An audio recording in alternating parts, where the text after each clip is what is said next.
everybody. Welcome.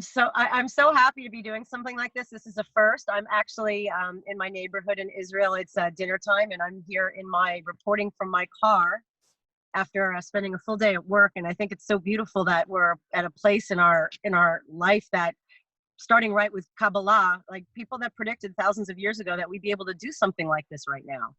And I want to welcome everybody, not only our amazing panelists who, led by our illustrious Rabbi Amichai Cohen, who pulled this off in a matter of a week.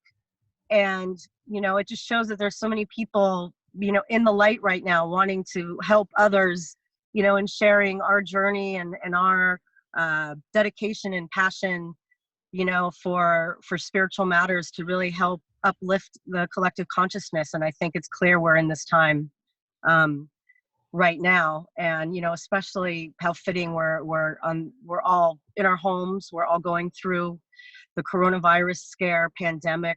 It's at a time where everybody is forced to look within, to be with family, to figure out what's important, on a deep level. And today, for all of the Christians who are here with us right now, it's Palm Sunday. I know that's a really big deal in Christianity, and leading into Good Friday, and of course Passover. And we're all in this together. And I think that's why we're all here, because I think everybody could agree there's something much bigger at play, that all of us that are able to come from good consciousness and pure of heart could help others continue to do the same, and feel the shift that we're seeing from this infusion of love, really, around the world. And for me, myself, I worked in New York many years. I come from LA, and people are experiencing this in the States, and my being here in Israel is really hard to see,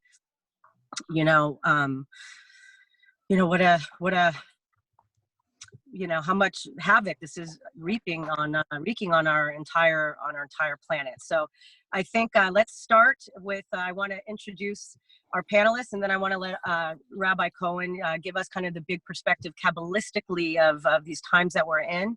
But first, I want to introduce Julian Brass, who is an author and an amazing energy worker. Has written a book called Own Your Anxiety, and he just made to Haifa from Canada. We have Shifra Chana Hendry. She's from the Geula Institute. She does a lot of work talking about the Geula, which is Hebrew for, what we call the Messiah, what we call the Age of Aquarius. There's so many words. It's universal to all of us. We have Mordechai Nasek, who is in Tucson, Arizona. Shout out to Tucson. It's where I got my first TV break. So if it weren't for Tucson, I wouldn't be here right now. And I love that country so much. And we have Donna Piker. Hope I said it right. She's a motivational speaker. She does hypnotherapy, all kinds of energy work. She's in Miami. And we have Amanda Ronson, who is right here as well in Israel, in Tel Aviv. She's a holistic healer, alchemy healing, and she's just such a special soul and a close personal friend. She does a lot of work dealing with channeling and going through energies and helping to make this shift between dark and light, because we are really at the brink of a new age of light, as was predicted by our forefathers and foremothers in this time of the woman. So Rabbi Amichai Cohen in Svat, where it all started, Kabbalah, please share with us what's going on collectively. Yeah. So, hey, everyone.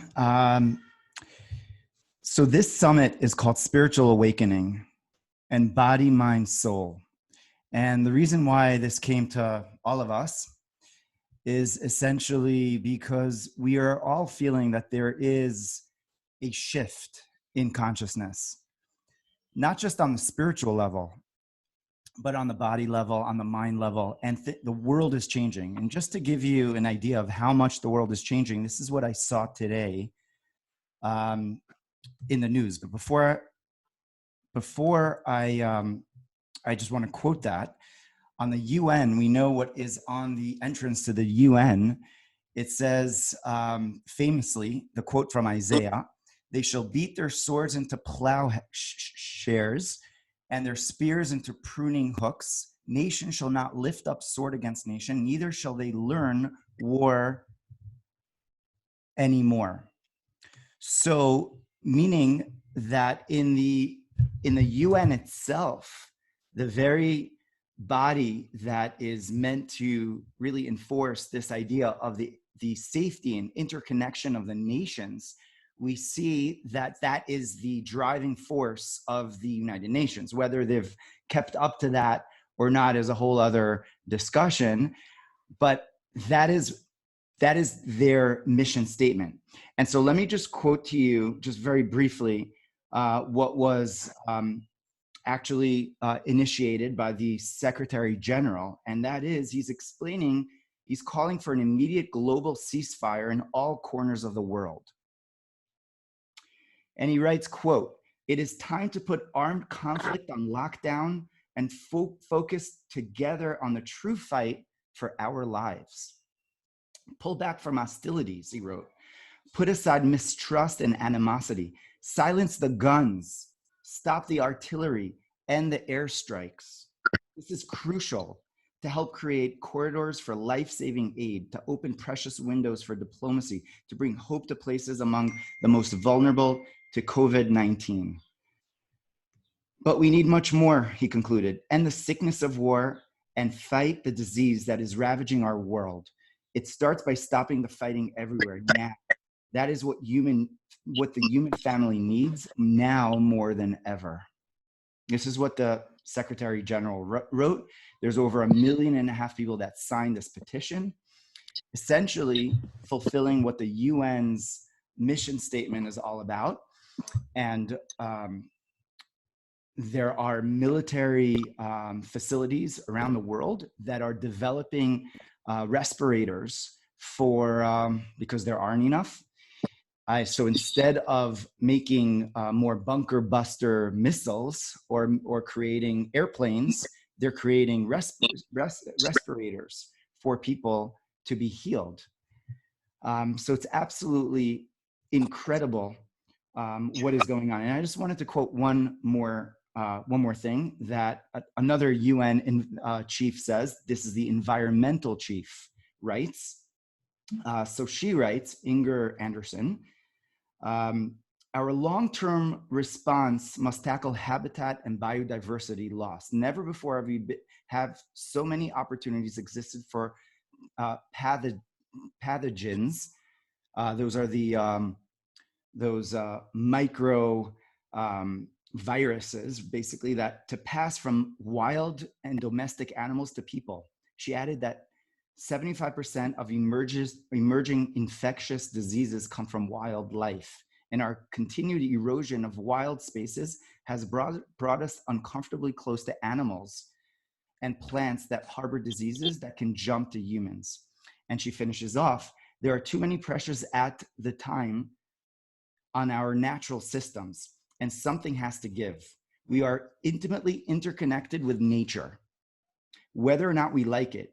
If we don't take care of nature, we can't take care of ourselves. And as we hurtle ourselves to a population of 10 billion people on the planet, we need to go into this future armed with nature as our strongest ally."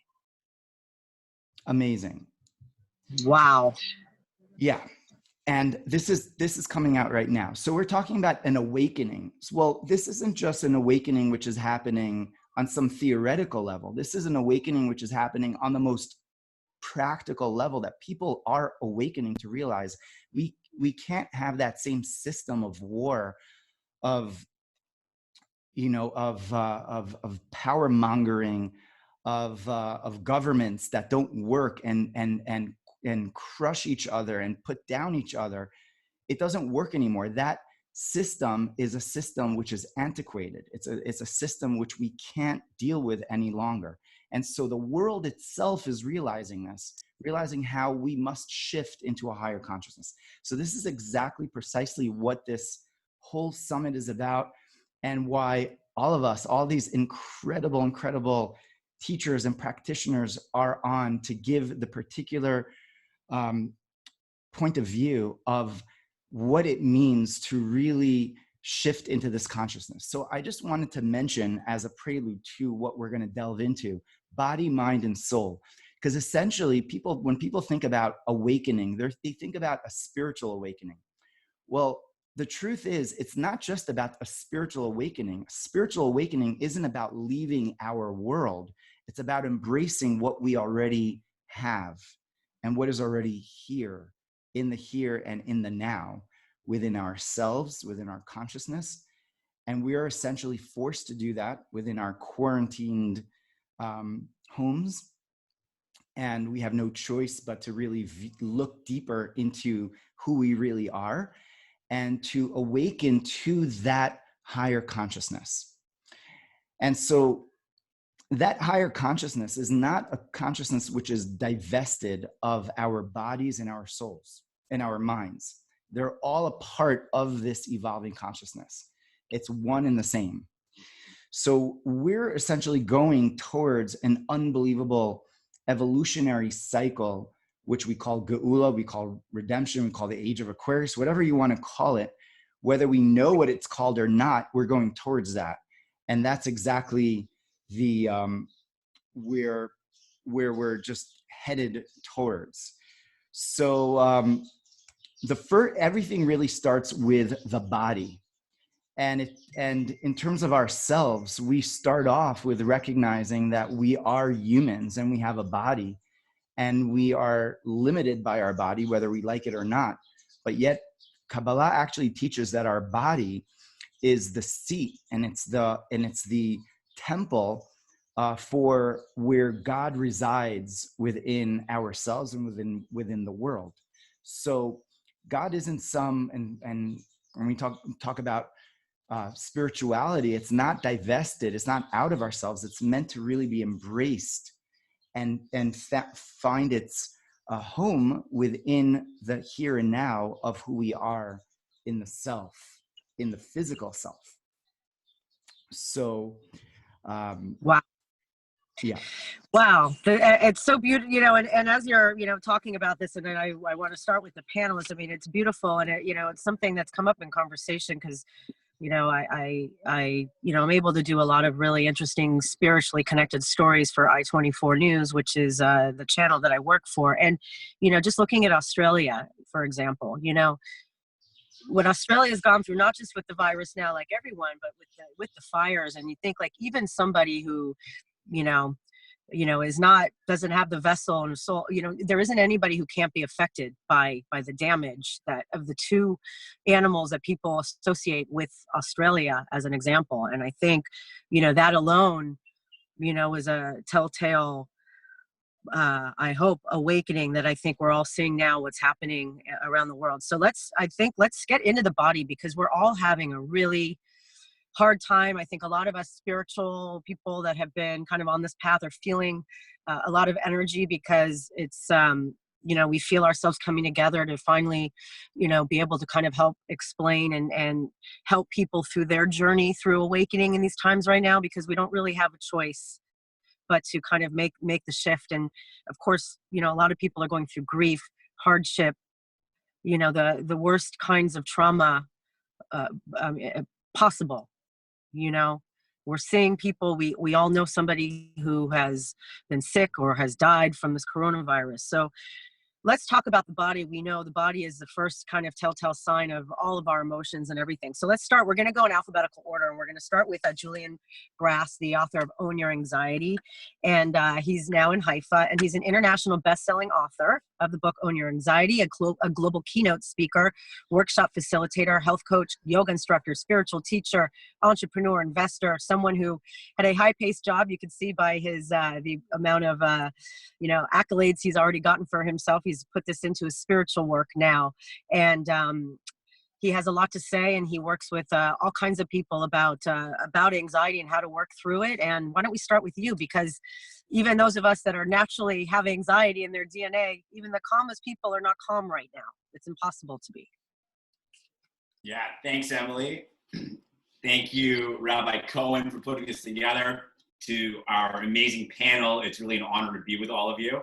And I can't wait for the chance to meet you all in real life as well. And of course, to all of our participants from around the world, welcome. It's really great to be able to all come together and create this space as one. regardless of where you are and what your beliefs are. We are doing this together because the universe has given us an opportunity to actually experience something for the first time ever all together as one. And in this panel that Rabbi Cohen has spearheaded, and I'm so grateful to be on, I really do believe that everybody, while we are in this together, everyone watching has a chance to take what it is that you need, given where you're at in your life, mentally, physically, and spiritually. So before I really get into some of my work and share a bit about my book, Own Your Anxiety, I'd like to invite you all to join in a brief guided meditation that will be very intentionally done to actually create more calm within your parasympathetic nervous system, which is where the relaxation response in the body lives. So please either sit with your feet on the ground, or if you're on a couch or you're in a more relaxed position, comfortable seat. That's the most important thing. And we're going to do something a little different in this meditation. We are only going to be using the nose for the breath. So we're going to zip up the mouth in just a moment. But first, I'm going to invite you to sit up nice and long. I'm standing because it helps me when I'm speaking on stage to be standing. But I'm going to invite all of you to let your spine grow long, let the crown of your head grow up to the sky, and to actually feel a connection to the divine. And if it's hard to feel that connection, imagine that a little invisible string has been dropped down from heaven, and it's attached to the middle of your heart center and is pulling you up, creating a connection. From here, if you're feeling like you need some grounding at this time, please place your palms face down on your knees. And if you rather feel a little more abundant at this time, I invite everyone to close your eyes and make sure you're muted.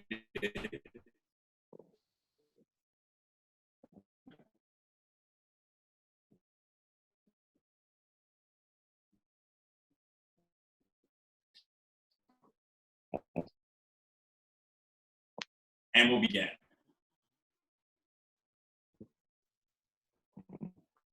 From the nose, 2, exhale through the nose for 1, for 2, and for 3. Let's pause there.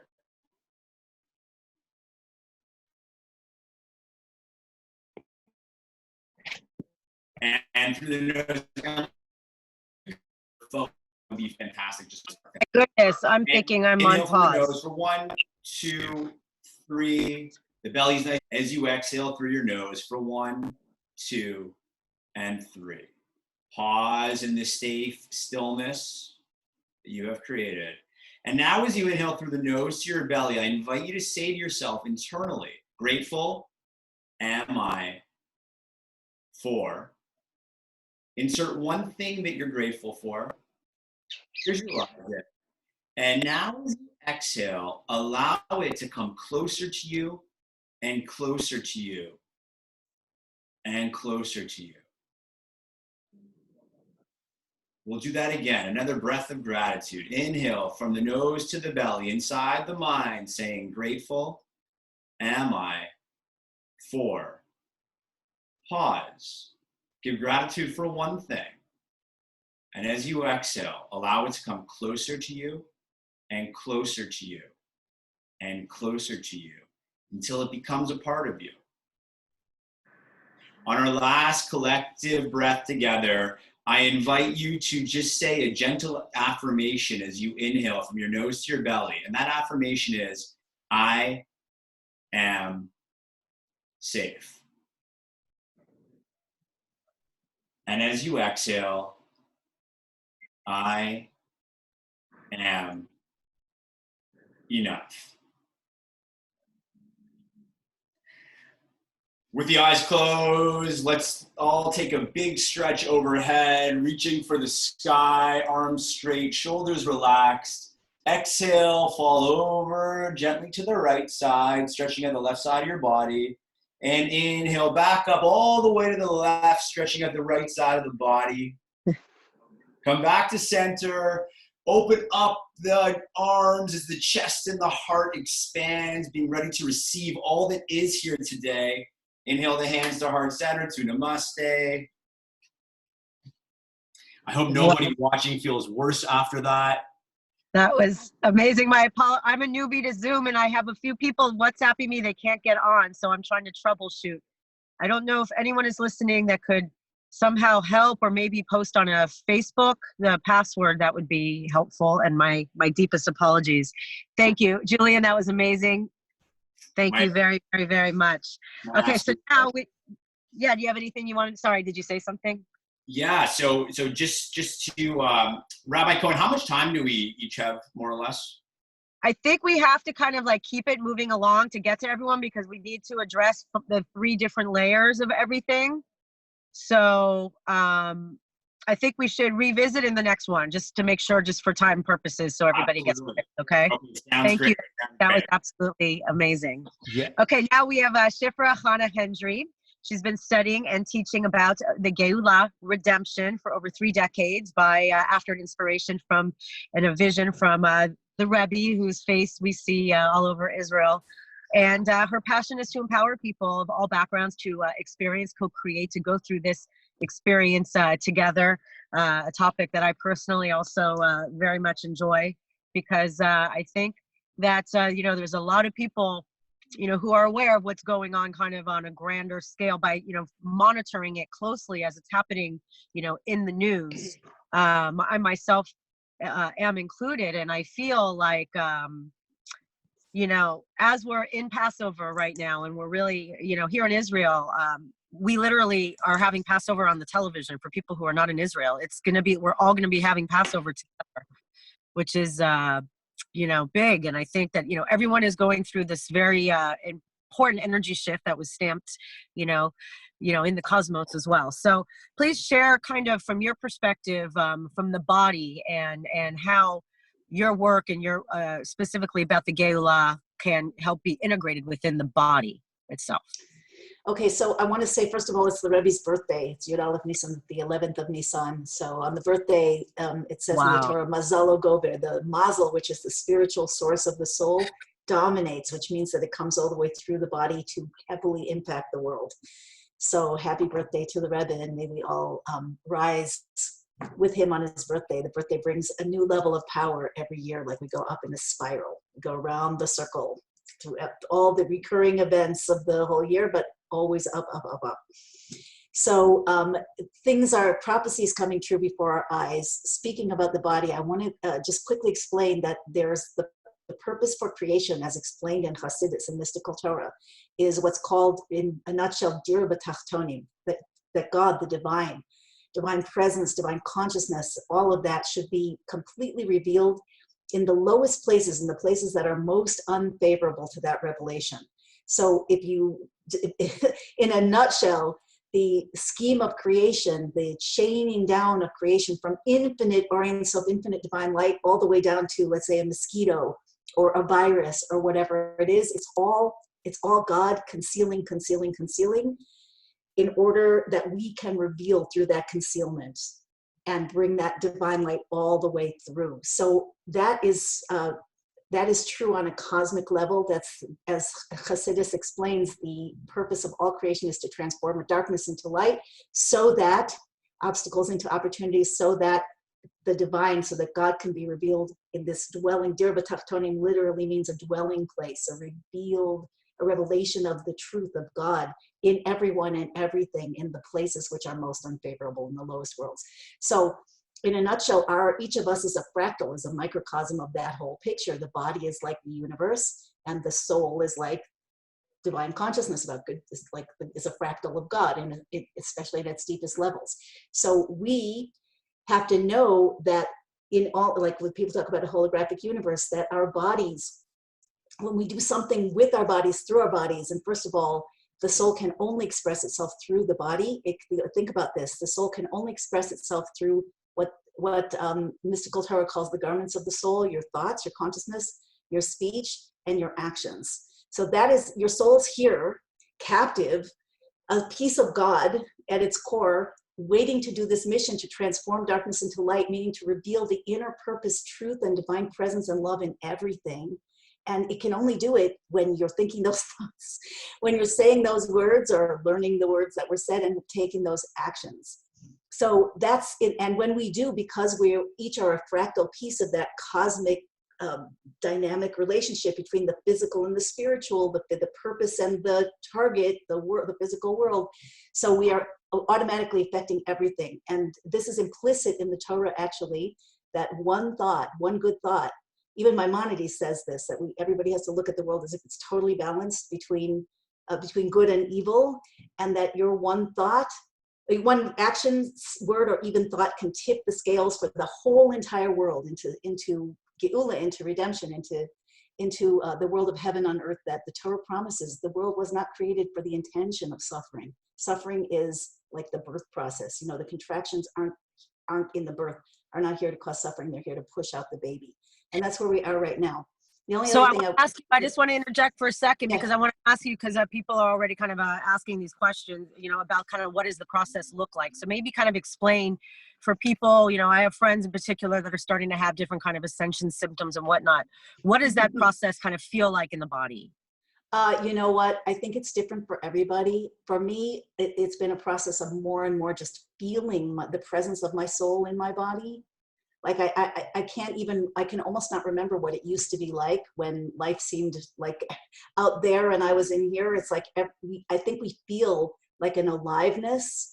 We feel a movement and awareness in our, you know, in our limbs, down our legs, in our arms, in our hands, a sensation. The body also communicates. Everybody here knows this and works with it. I'm sure that the body has a lot of wisdom and it's able to communicate, able to bypass the left brain, you know, those past-based limitations that we have. So the body's also, and I do want to say this, the body is the vehicle, like the physical world, is the vessel, as to use the Kabbalistic terms, the keli, the vessel for the manifestation, for the expression and revelation of God's essence. The spiritual worlds are God's light. God's essence is infinitely higher than light. So the body is able to. That's where the body's intrinsic wisdom comes from. The more, you know, we are tuned in, the soul brings a light and consciousness to the body, but then the body becomes the transformed vehicle for that, like the holding chamber, and ultimately. That's where, as Rabbi Cohen said in the beginning, that's where, you know, this is where God wants to be revealed. This is the whole plan, that everything happens here. We're not going anywhere. We're becoming non-obsolescent. So what does it feel like to me? I'm sure it feels different to everybody, but everybody understands those feelings of inner, I think, inner awareness and inner pleasure and inner connectedness and inner aliveness. That's what it feels to me on a personal level. And, right. You know, also who I just wanted to add to that. Wait, I have to interrupt for 1 second. For those that are still having trouble hanging on, there's still some WhatsApps going on. I'm sorry. For those that are helping interject, we will remind everybody that we will have a recording after. So please feel free to share if anyone's having trouble. This is going to all be available after. So thank you. Yeah. Continue. Yeah. No, I just wanted to say, Shifra, that was the whole notion of God being down here in this world is essentially the whole purpose of creation. The whole purpose of creation is the revelation of something which is not spiritual per se, and it's not physical. It's something which is almost like it's the number 3, it's opposites, which we spoke about a lot, the whole idea of contradictions in a sense. And maybe we're like, opening up a little bit, like too much over here, but I just wanted to like send that out there. This whole notion of contradictions of body and soul, that in light of Kabbalah and Judaism, right? The body is not to be rejected. It's not something which is quote unquote evil.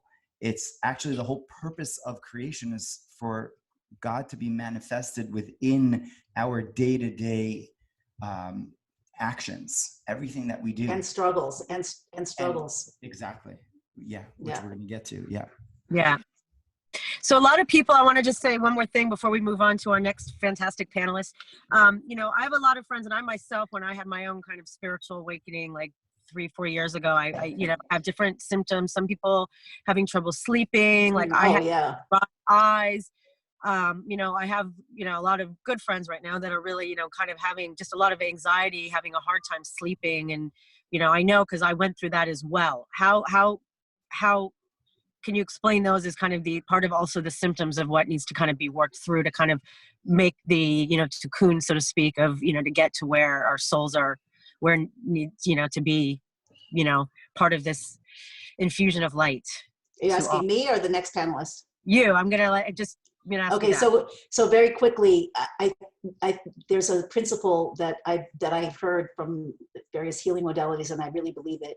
And that is that all symptoms come from a resistance to something that needs and wants to come in. So when light moves in, if the vessel doesn't expand, like think about it, electricity, massive amount of electricity going through a 60-watt light bulb, it's going to explode or it's going to short circuit. So I think that we're experiencing things like that. And I think that the natural kind of wired in behavior, and I know that everybody else here is an expert in this, so I don't want to say too much, but the natural wired in behavior is to try to suppress and move on. Oh, I'm not really bothered. Oh, I could, you know, but actually it's always a call, an invitation, and sometimes a forceful invitation to go deeper in. And there are practices that some people, I'm sure, use, and you know, we have amazing practitioners here, and I have spiritual practices also, where we want to go against that. We want to do the counterintuitive thing, or the thing we're not trained to, and learn to go in deeper, to go into the feeling again, where it is in the body. See, everybody's nodding. This is how we actually get to the deeper work. This is new in creation. This is a new phase. The Geula is rushing in, and all the wisdom that everyone here has to share, that's flooding the world right now, is a result of that. So it comes with techniques and practices that don't only come directly from the Torah, but they fall like rain falls into the earth and then comes up, you know, as dew. So it's like they're tremendous practices that allow us to go deep inside and transmute that light through the energies in our bodies, and to bring, I would just suggest, you know, try to bring a deeper awareness of self and a deeper awareness of source. Of God, or if you're not good with the word God, just whatever you think is creating this world, you know, the divine consciousness that loves you and has a purpose here. Fantastic. Thank you. And I thank you so well said. I want to remind everyone, we're going to have time for questions. That we're breaking it down by topic, body first, and there's going to be time for questions. So thank you so much. Now we've got Mordechai David Nasek, who's taught many at many world-renowned spas in my favorite, Tucson, Arizona, that I mentioned earlier, where I lived for 2 years, at Miraval, Canyon Ranch, both fantastic places. You know, he's gone on his own journey, gets in touch with you know, all kinds of spiritual modalities of all different religions, techniques, mystical tools, whatnot. So please share from your perspective the body work and your work. Great, thank you. First, I'd like everyone to close their eyes for a minute and feel your feet on the floor. Open your heart.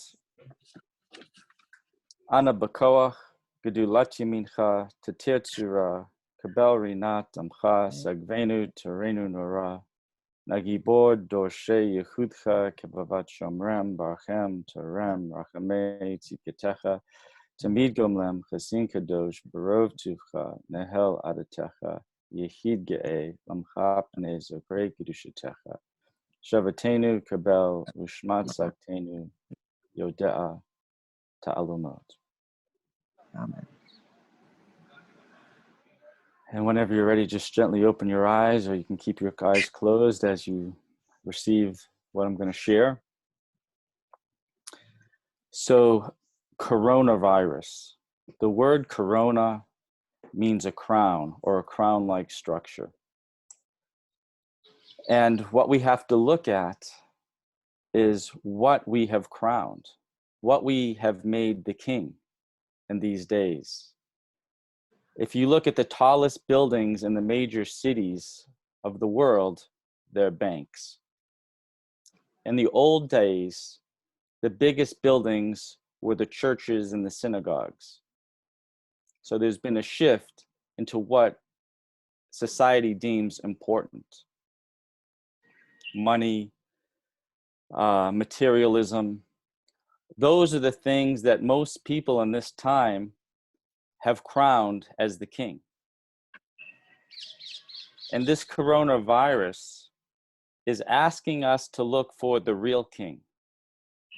And the real king in Hebrew is the Melech, the king, the divine, the sacred feminine, the sacred masculine, the Shekhinah, Kundalini, the life force that connects us from the earth through our spine to the cosmos and everything in between. In Qigong, you pull the energy up from the earth and you feel the sun coming into your head and feel that merging inside. In Kabbalah, the Merkava is two triangles spinning together, the Star of David. One bringing the cosmic energy down in, one bringing the cosmic energy from the earth up and in. And you are sitting in that Merkava of these energies spiraling around and spinning.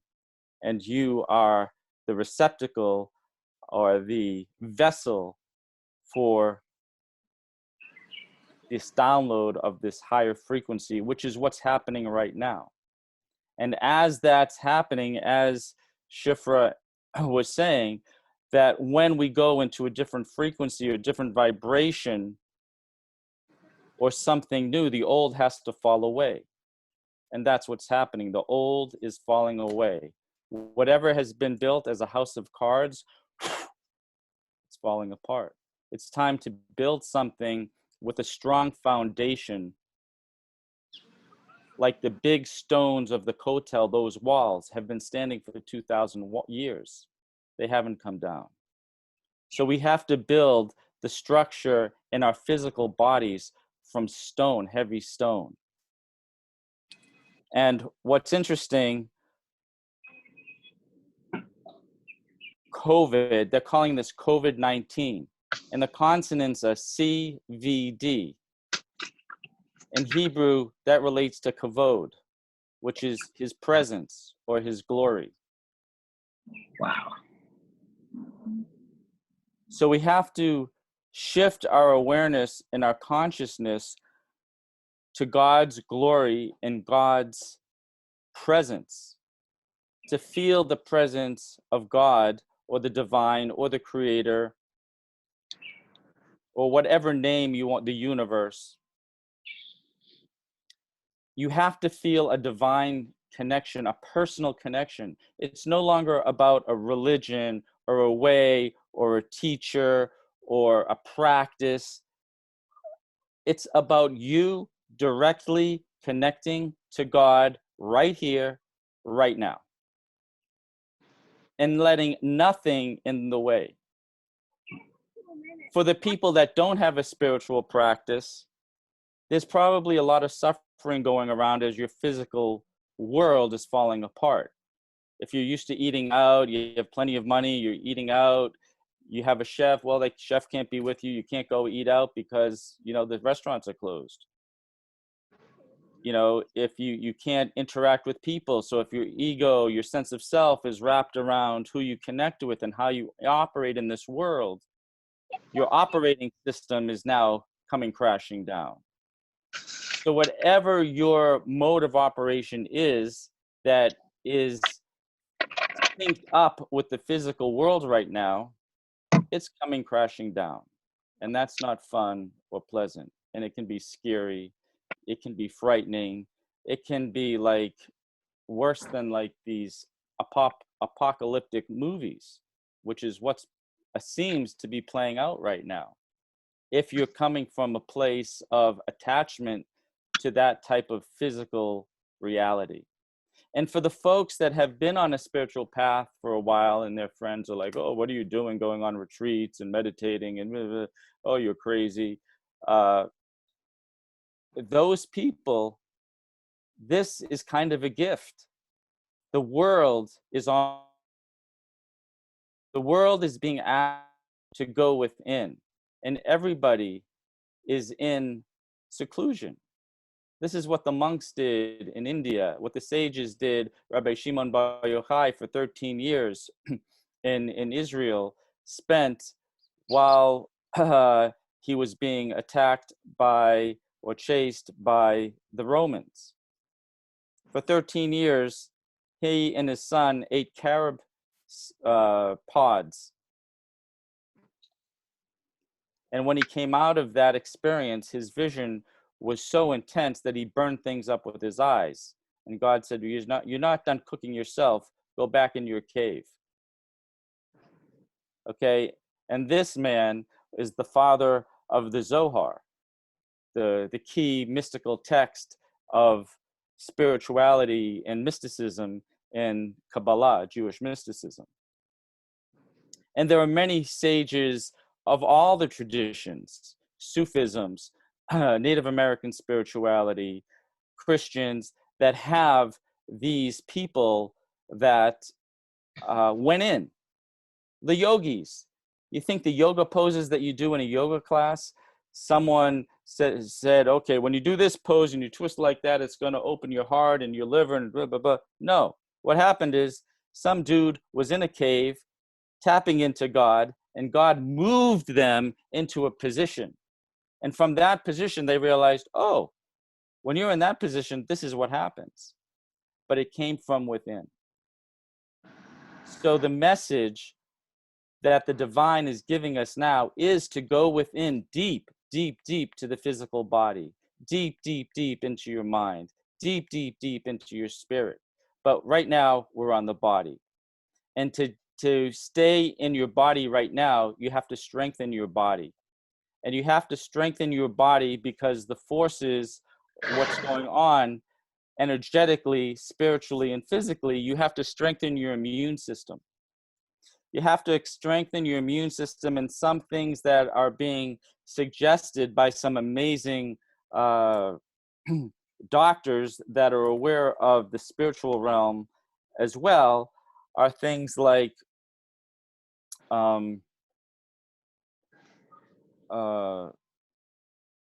aluminum is what?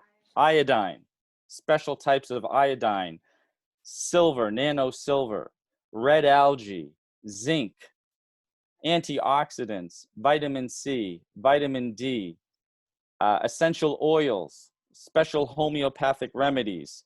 And what I'm going to do is I'm going to put this all on a website so you can see and have access to this detailed information, because this could be a whole workshop in itself, which we don't have time for. Yeah. But I will make this information. I see a lot of amazing workshops coming out of this. This is this Gadol, which means Gadol. big for those who don't know Hebrew. Yes.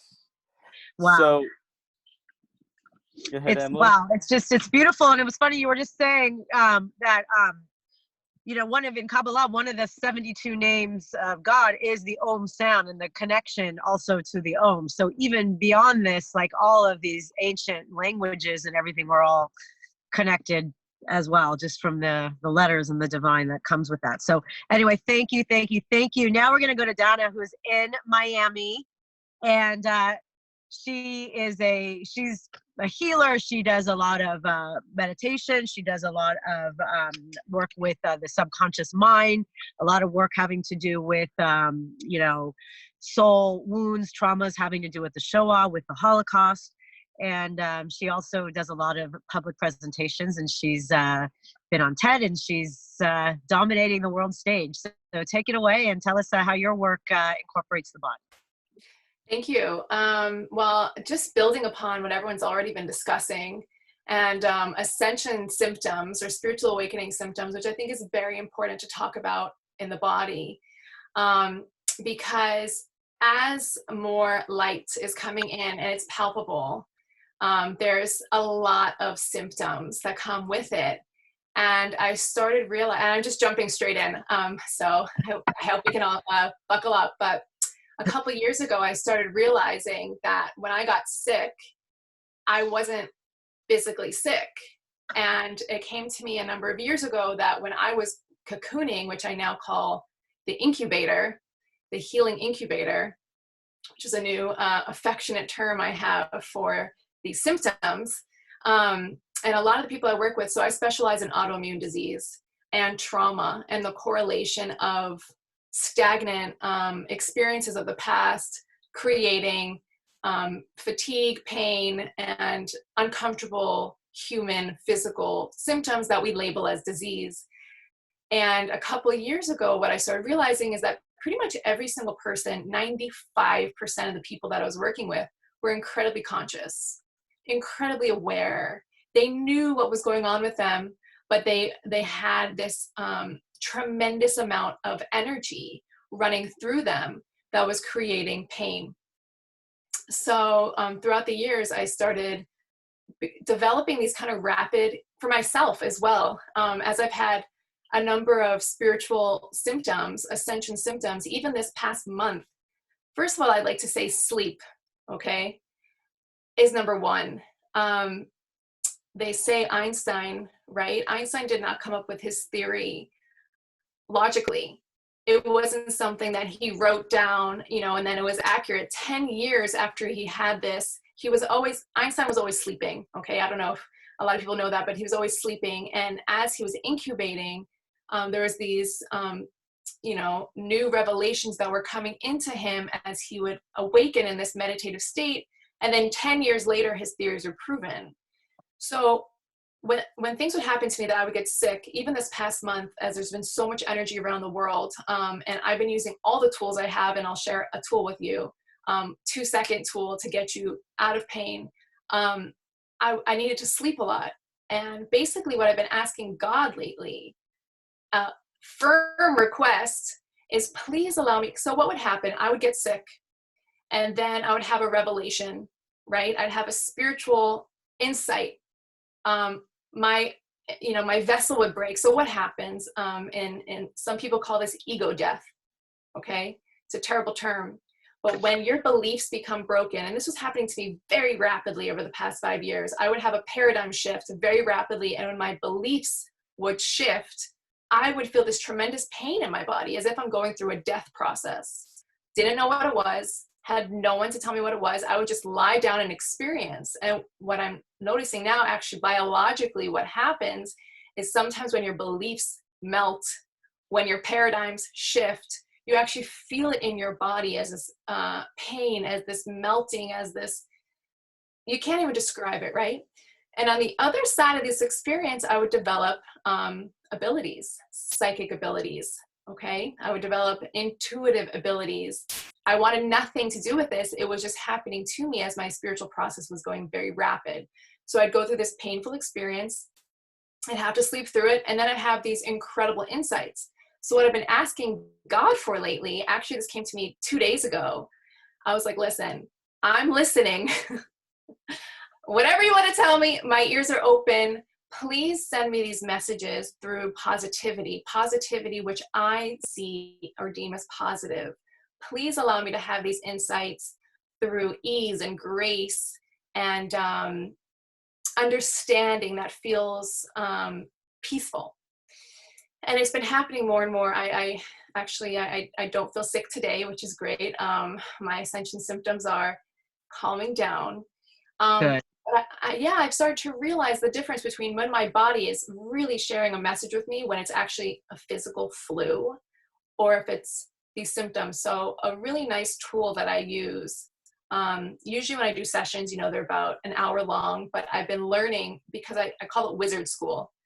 I've had to go through this own school myself, this initiation of learning these spiritual tools or having these spiritual insights to help myself get through life without consistently feeling this amount of energy, right?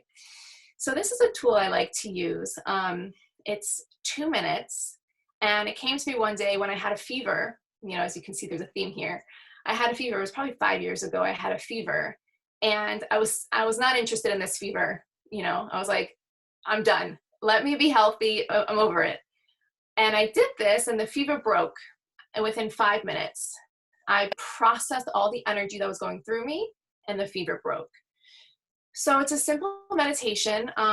Basically, when there's a lot of energy coming through you, it's about not resisting it, like Shifra mentioned. It's palpable how much light is coming on into the world right now. And if you're sensitive to it, because believe me, majority of people I know might not be feeling this, but the people that are probably on this call, the people that we're interlinked with, we are what's called sensitive. We feel these things for better or for worse, and there's a reason that we feel these things. So when I was feeling a lot of this energy, when it was flooding me, I had this insight. I was like, all right, I just can't resist this. I have to let this go through me. So I came with this little affirmation, and basically I closed my eyes. And we can do it together if anyone wants to do that right now. And okay, I'm getting a nod. So we'll do it together. And you say it over and over and over in your mind. And this is an incredible tool I give to all my clients that they can use in the moment. If it's pain in your hip, if it's in your chest, or, if it's emotional or physical, it's just about not resisting the energy. So basically what I say over and over and over in my mind is I neither accept nor reject this sensation, because all it is a sensation. I'm just not resisting it. So basically what that tells the subconscious is, I don't want more of this. I'm not accepting this. Okay. I'm not interested right now. I'm not rejecting it, which is just not resisting it. So it's a 2-minute little affirmation that you can say over and over and over again. And you focus on the uncomfortable feeling. So the key here is you just kind of want to give it space. Okay. It's 2 minutes of giving it space. And usually what happens, it becomes a little bit more uncomfortable, and then it gets a little bigger, and then it dissipates. Okay. So if we have time, we can do it for 2 minutes. If not, we'll do it. Okay. Let's all close our eyes. And just feel into your body, and just scan your body where you feel as if there's some uncomfortable sensation. All right. So for me right now, it happens to be in my chest area. So I would just focus on that. And I kind of would feel as if I'm going behind that feeling, that sensation in the body. The subconscious mind communicates through sensation, through feeling. And that's really all that pain is. So I would focus behind the feeling, kind of like I'm getting behind it. And then for 2 minutes, quietly in my mind, I say, I neither accept nor reject the sensation. I'm just not resisting it. I neither accept or reject the sensation. I'm just not resisting it. And you can go as fast or as slow as you want. I neither accept or reject the sensation. I'm just not resisting it. And so I'll be quiet for a minute. Feel into the uncomfortable feeling. Give it space. And then just say that over and over and over. You might need to cry. You might need to yawn. You might need to wiggle or move. I'll be quiet as you let that process. And it might get, again, a bit uncomfortable, and then it should dissipate. So go for it.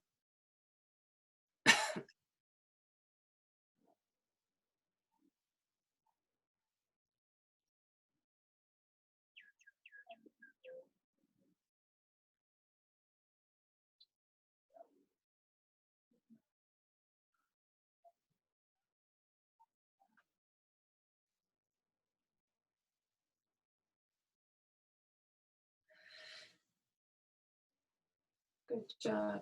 I'm feeling it move above my chest and kind of go into space. And you can send the energy up to God or source. You can feel like there's a vacuum above you, kind of pulling that energy,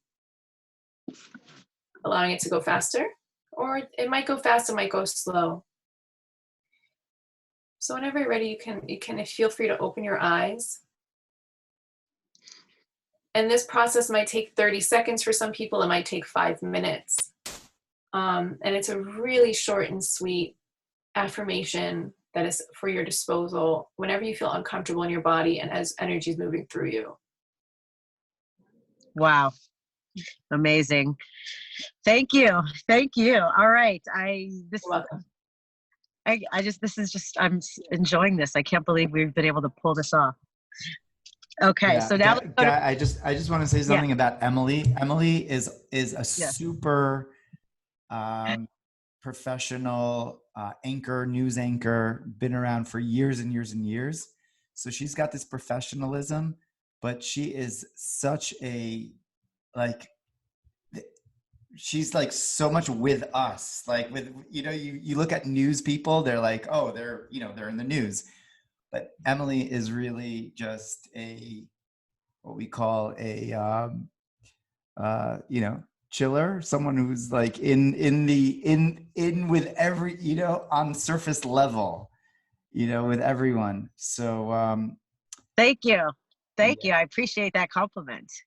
Thank you. Likewise, I was able to do an amazing piece with Rabbi Cohen that I will share with everybody who's watching if they haven't seen it.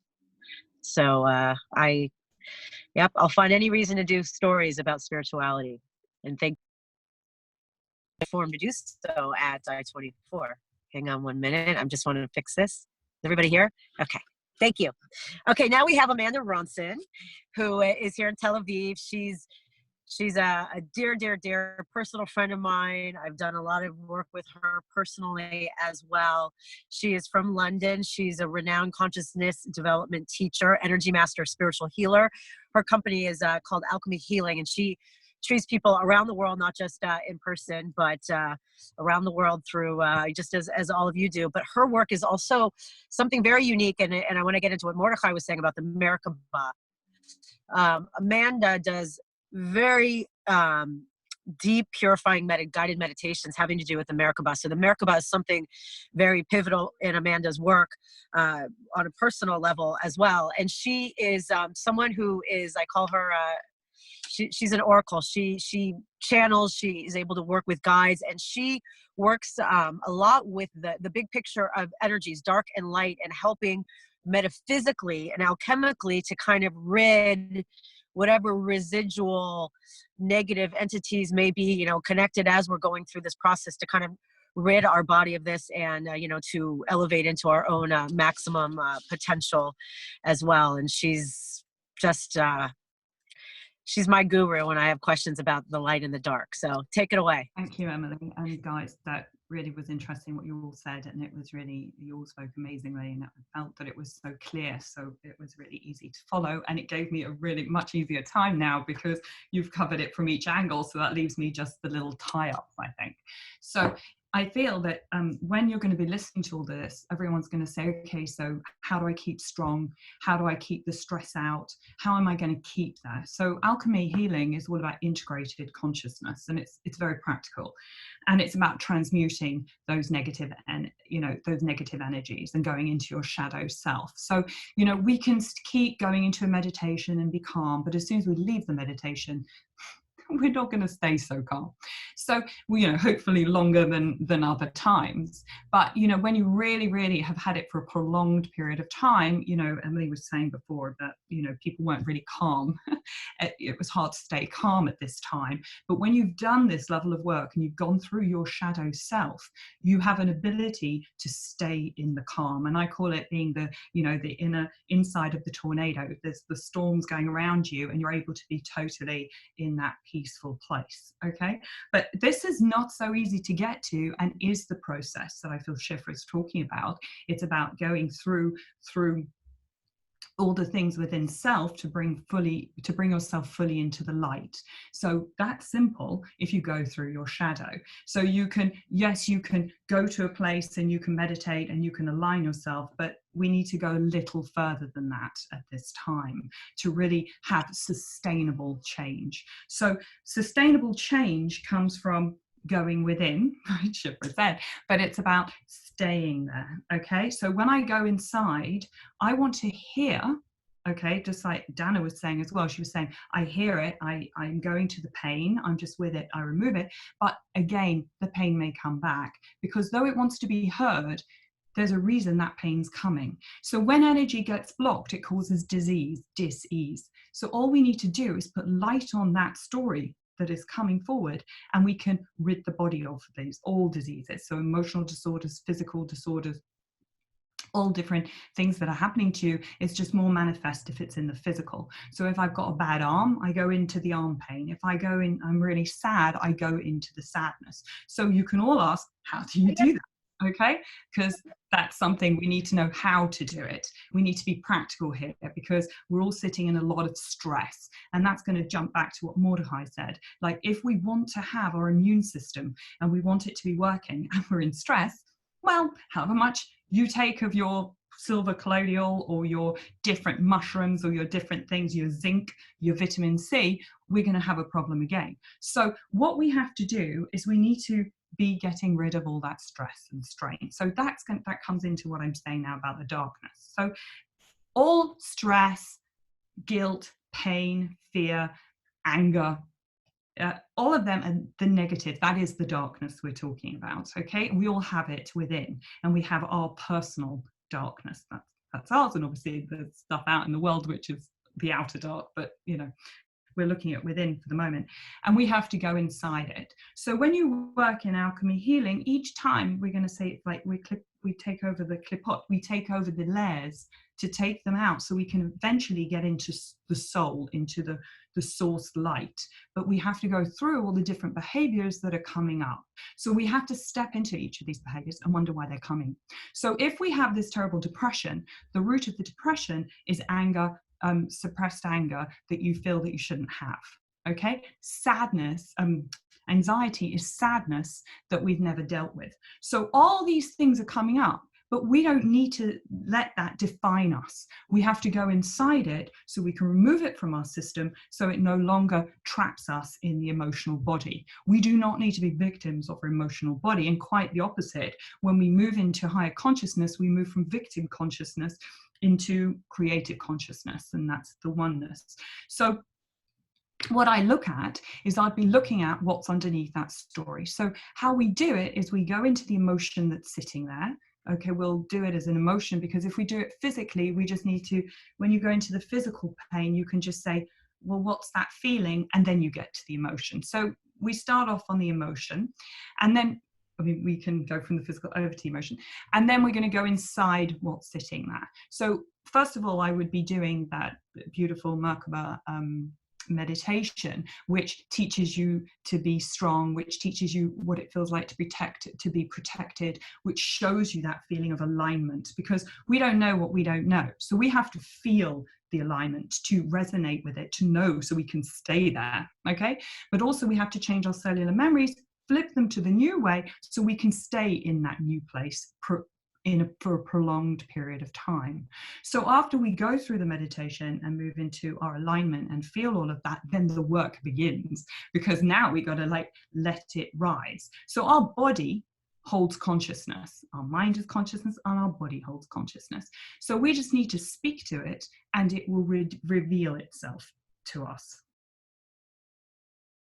So just by saying, okay, if I'm sitting and I'm trapped in fear, many people trapped in fear, we ask that consciousness, what was the first time I felt that fear? And then you'll get a vision to see what was the first time you felt that fear in this lifetime. We don't want to get complicated, moving into past lives at this time, but in this lifetime, what was the first thing that gave me that fear? And when we approach it and we bring that story to the light, and we see it for what it really is, because you see that, you know, we're trapped in like visions of how we perceive our parents, how we perceived our school teachers, how we perceive society, and we get rid of all that trapping, because you realize that that wasn't really the fear that you needed to have that level of fearful. We remove it. Okay, we get to the source of it and it removes itself, and then the light comes into that spot. Then we reset the body, showing what it looks like without having that behavior. So we just need to take away each of our behaviors. Okay, it doesn't mean we lose who we really are, because you're just going to be a shiny diamond afterwards. But it's like you release each of those layers of your person, so that's how you move into unity consciousness and the oneness, because then you have the light unto yourself. You know yourself, you are connected to the source of yourself, and then you give out the light. And the one good thing is, when you start vibrating on that frequency, everyone next to you changes. They just alter, because you're no longer playing the games or being reactive to the triggers that used to once be. So when you're in that level of calm, all that surrounds you is calm.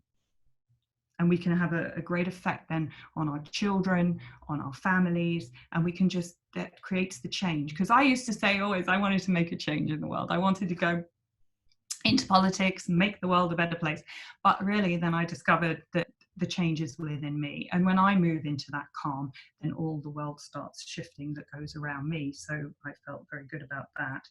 I'm just checking if there was anything else to add. I want say something. I can say something based on what you were saying, Amanda, because Amanda's work also involves, like, because, you know, with the body work and working with the Merkaba and like golden liquid light, like she, like the way that even she guides her process is kind of envisioning something physically going through the body, you know, and, you know, gold obviously, you know, alchemically, you know, can do a lot, and even more is being discovered even on a, you know, remedy level and, you know, on plant-based level. Divine source and inward, because that's how it works. There's only one God.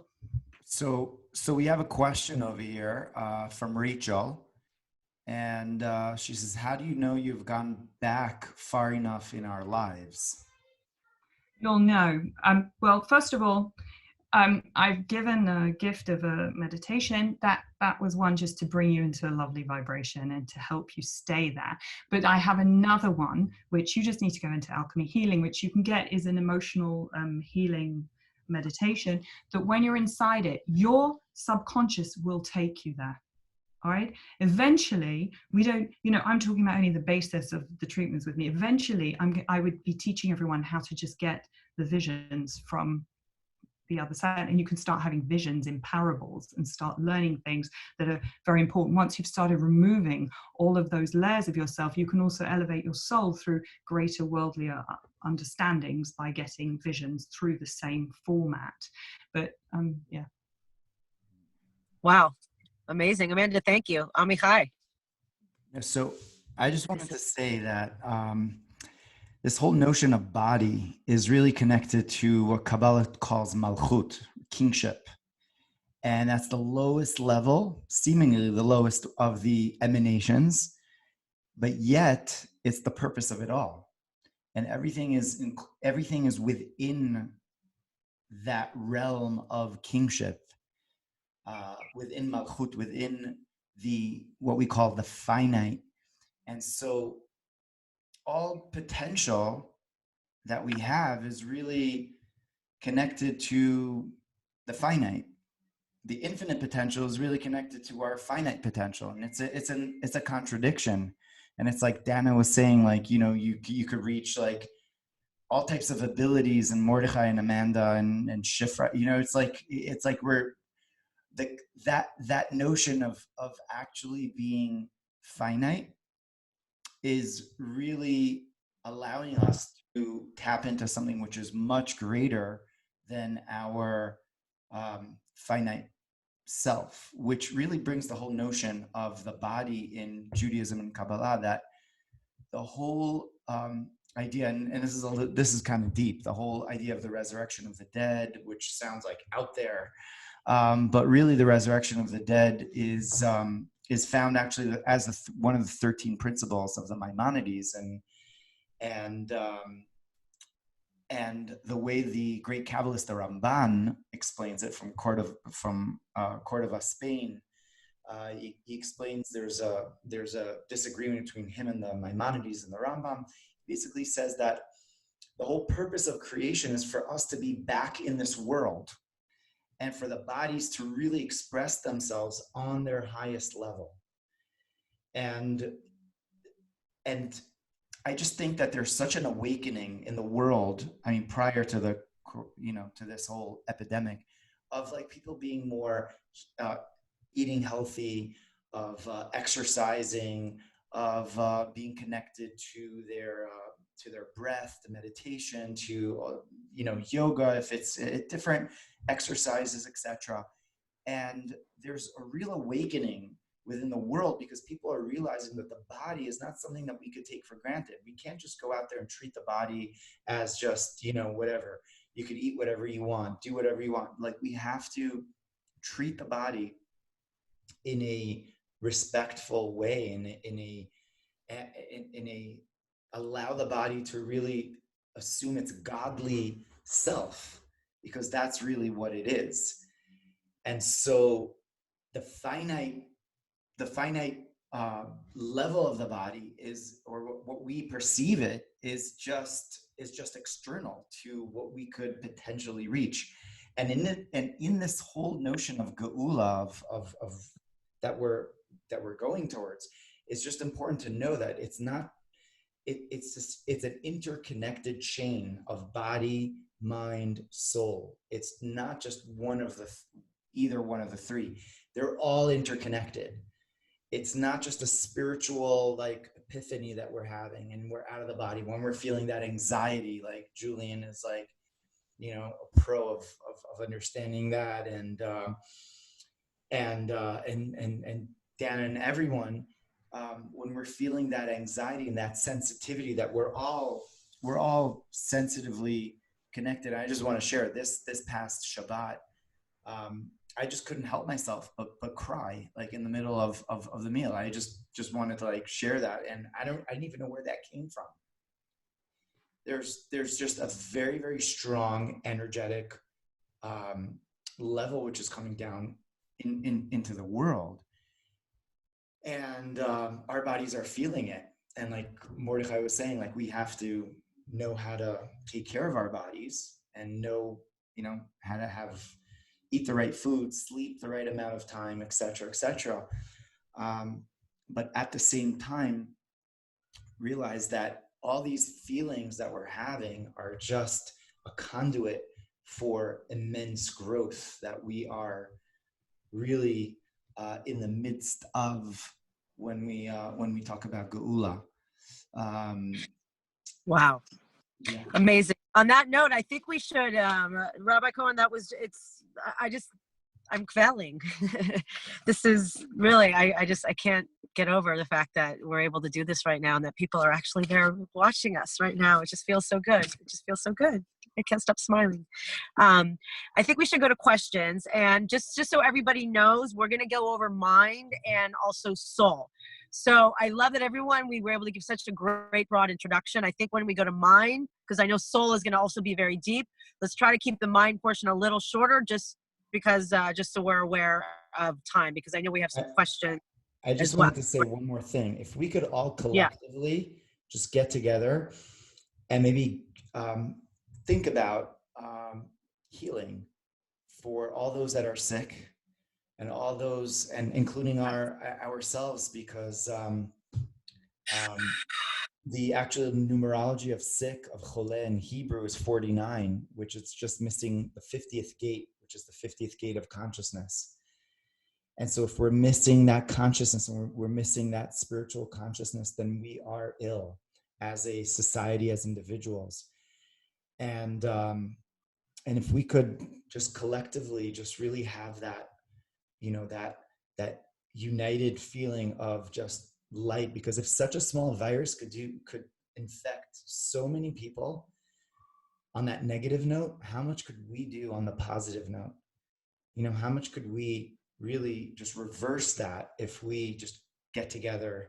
And that's really the inner purpose of this whole summit. Like everyone that is here, panelists and everyone that's watching, is that we could all just interconnect in this way and really create this revolution of light that we could send out within ourselves, within everyone that needs it, someone that's sick, including my dear student Shimshon ben Rivka Halevi, who is I'm very, very close with, and everyone. So if we could just take like a minute to just like collectively just send positive light and positive energy to everyone that's ill, including ourselves. If we could just all get together, everyone that's watching this, and really, first of all, beseech Hashem, like for the ultimate redemption, ultimate geula, and may we see that geula within our lives, within our physical world, and all those that need healing.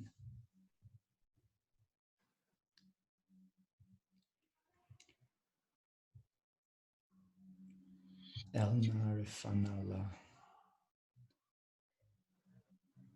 El Narifanallah. El Narifanallah.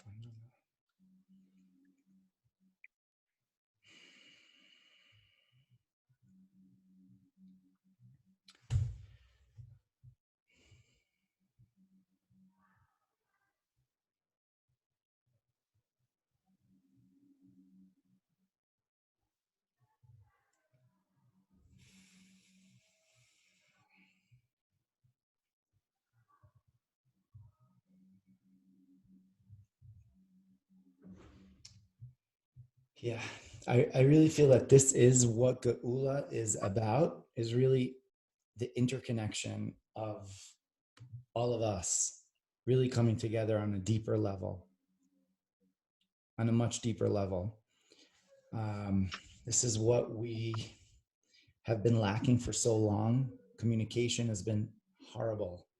Communication has been, I mean, never seen this discord ever. Like it just seems like you can't turn on the news without seeing discord. It's just been terrible. And the world is just saying this is unsustainable. We just can't do this anymore. We just have to have this peace within ourselves and peace within ourselves. Like Amanda was saying, if we could find that peace within ourselves, then we're also finding peace. We're making peace within the collective world. Okay, so there's a question over here. What do you see when you go inside? Amichai, before we go there, Yes. I'd like to just enunciate what you just shared. You just shared a very powerful Kabbalistic healing secret.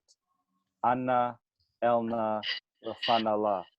These are the words that Moses spoke to God to ask for healing for his sister, Miriam.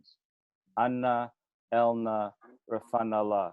So for those of you that want to send healing and ask God for healing for others, this is a very beautiful kosher mantra. Anna, Elna, Rafanallah. Back to you, Rabbi. Thank you. Awesome. Wow. So we've got just a couple of questions. And so the first question is, what if you can't identify original source of issue? Does someone want to take that on? Dan? I'll answer that, or Amanda. Just simply, you don't have to get to the original. Usually within going into the first instance, even if you get to what might feel like the first instance, that's also okay. It doesn't have to be completely number one that happened. We often, I'm sure Amanda can agree with this, we often want to and aspire to get to the first instance, but in the way I see it, you don't necessarily have to get to the exact first, because there's a number of, and at least the way that I do hypnotic regression, there's a number of memories that are compiled on and if you can get to the root, or at least closest to the root, then we can dissipate and bring more light.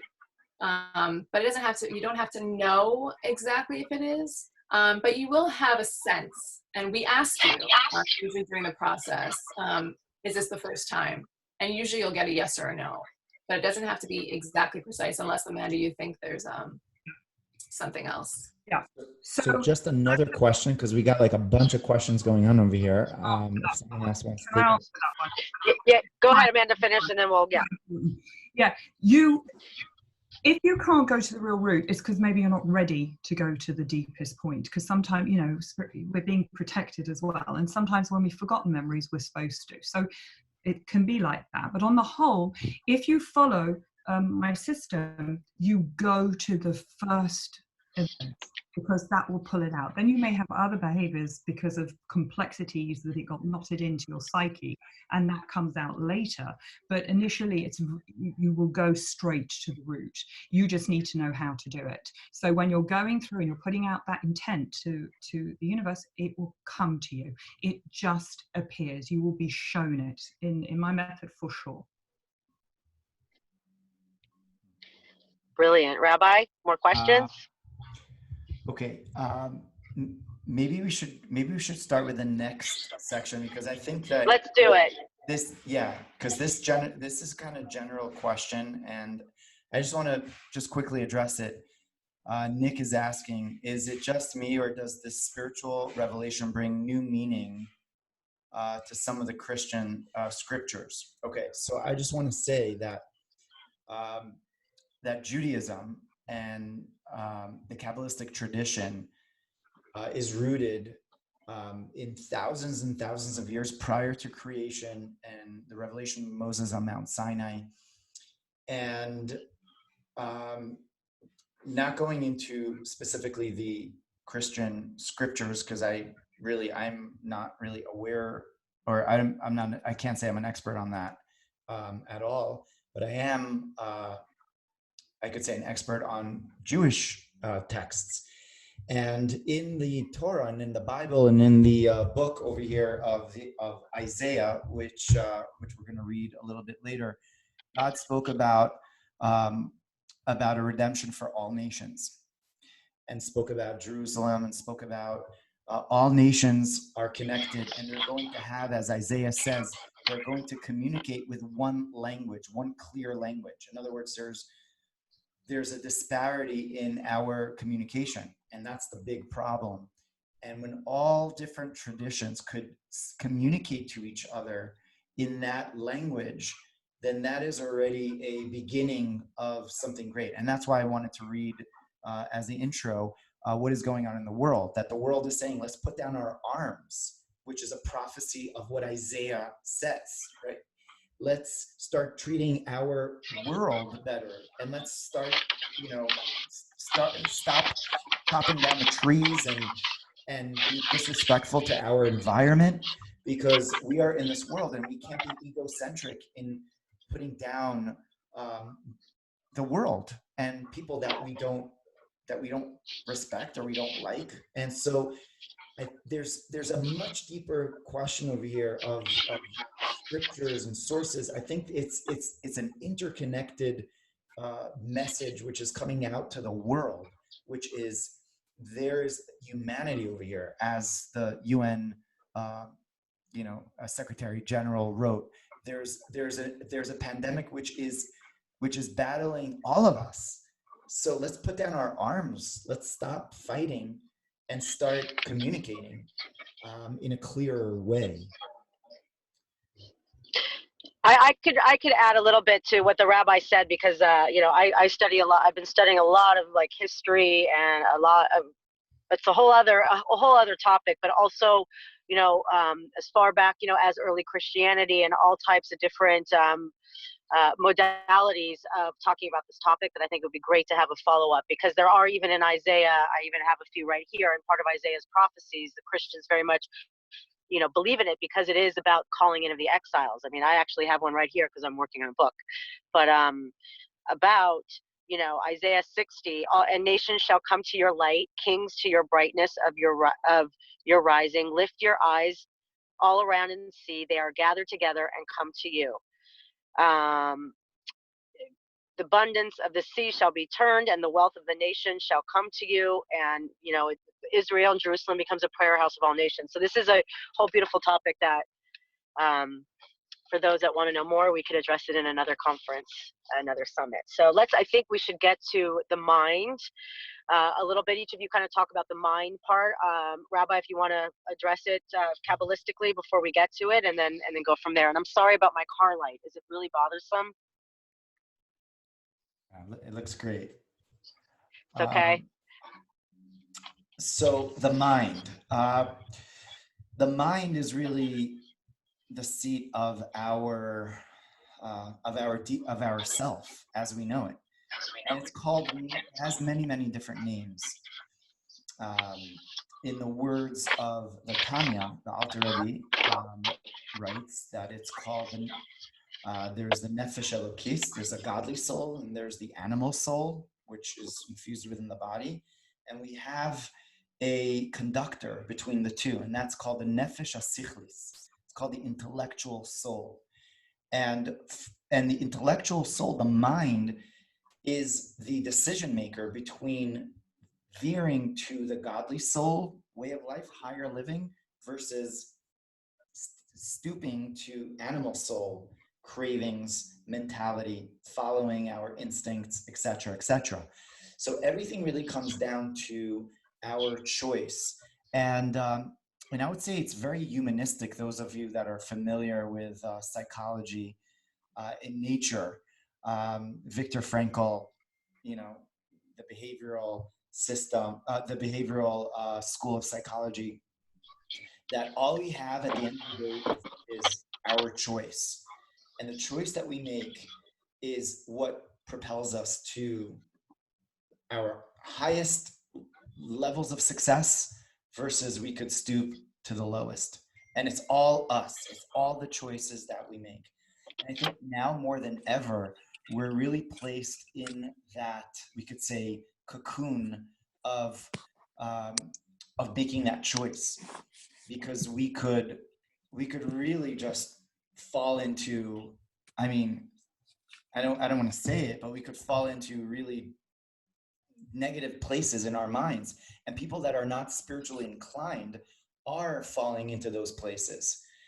And that, of course, is unsustainable, because the decision that we make must be a God or the right type of a choice. It doesn't, we don't even have to call it, it's not even a godly soul over there. It's a mind decision. And so the choices that we make, it really propel us to the next phase. And most people, I would venture to say 99% of people in the world do not have the right tools to make those decisions, because they right away veer to being reaction. They're reactive. This is the way my parents did it. This is what my father, this is what I was shown.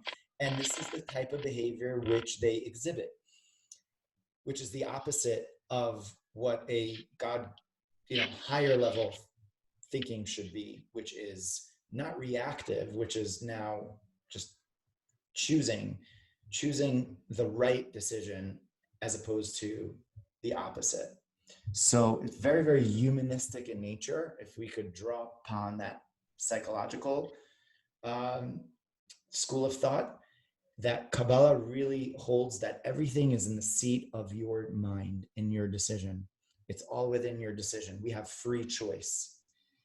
And we call the shots at the end of the day. We help make the destiny. We are co-creators. We could stand by the sideline, or we could co-create and be incredible. It's all up to us. Can I ride him with that? Yeah, sorry. I hope my phone is better. I think Julian, why don't you go for it? You're up. Okay, that sounds good. Thank you. So on that topic, it's very, very interesting. A rabbi once actually shared this with me many years ago, that within the root of the word homicide lays decide.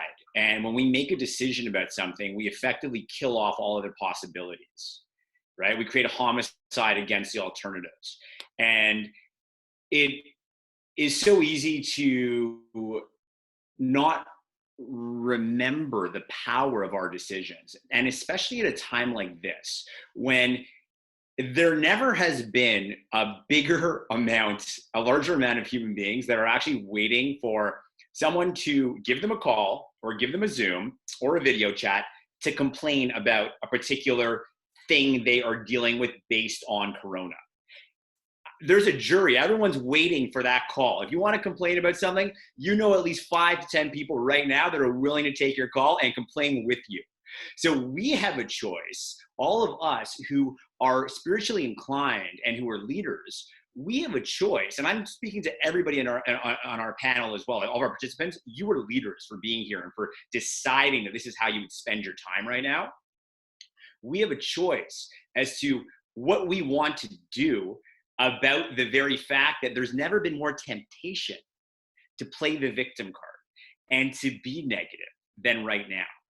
So this talk of redemption in Geula, it is only as possible as one believes that it is.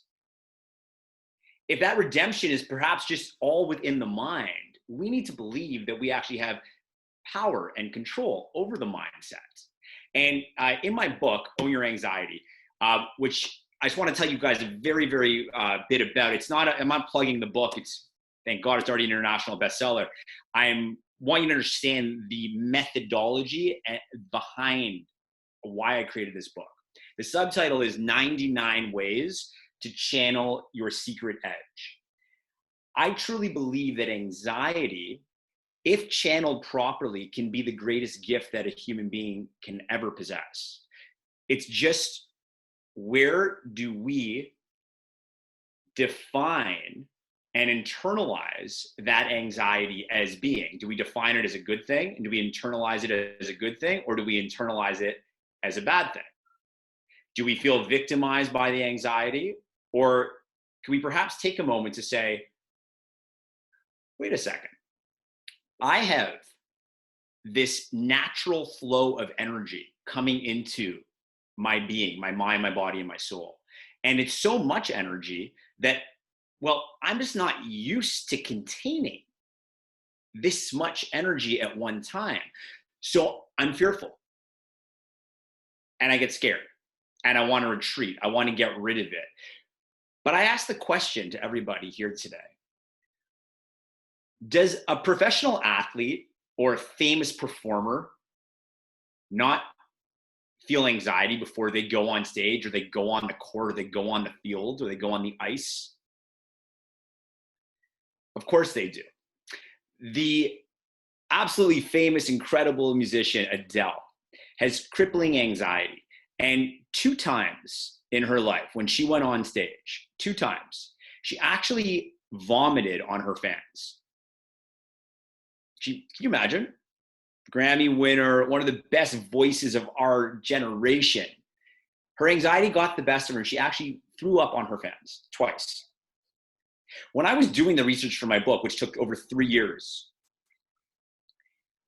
and I came across that piece of information, I was like, wait a second, this theory actually holds true. Obviously, Adele has such bad anxiety that twice it got the best of her. But if the theory that we can take the energy and channel it from negative to positive remains true, then what about all of the other shows Adele has performed where she absolutely crushed it on stage and inspired?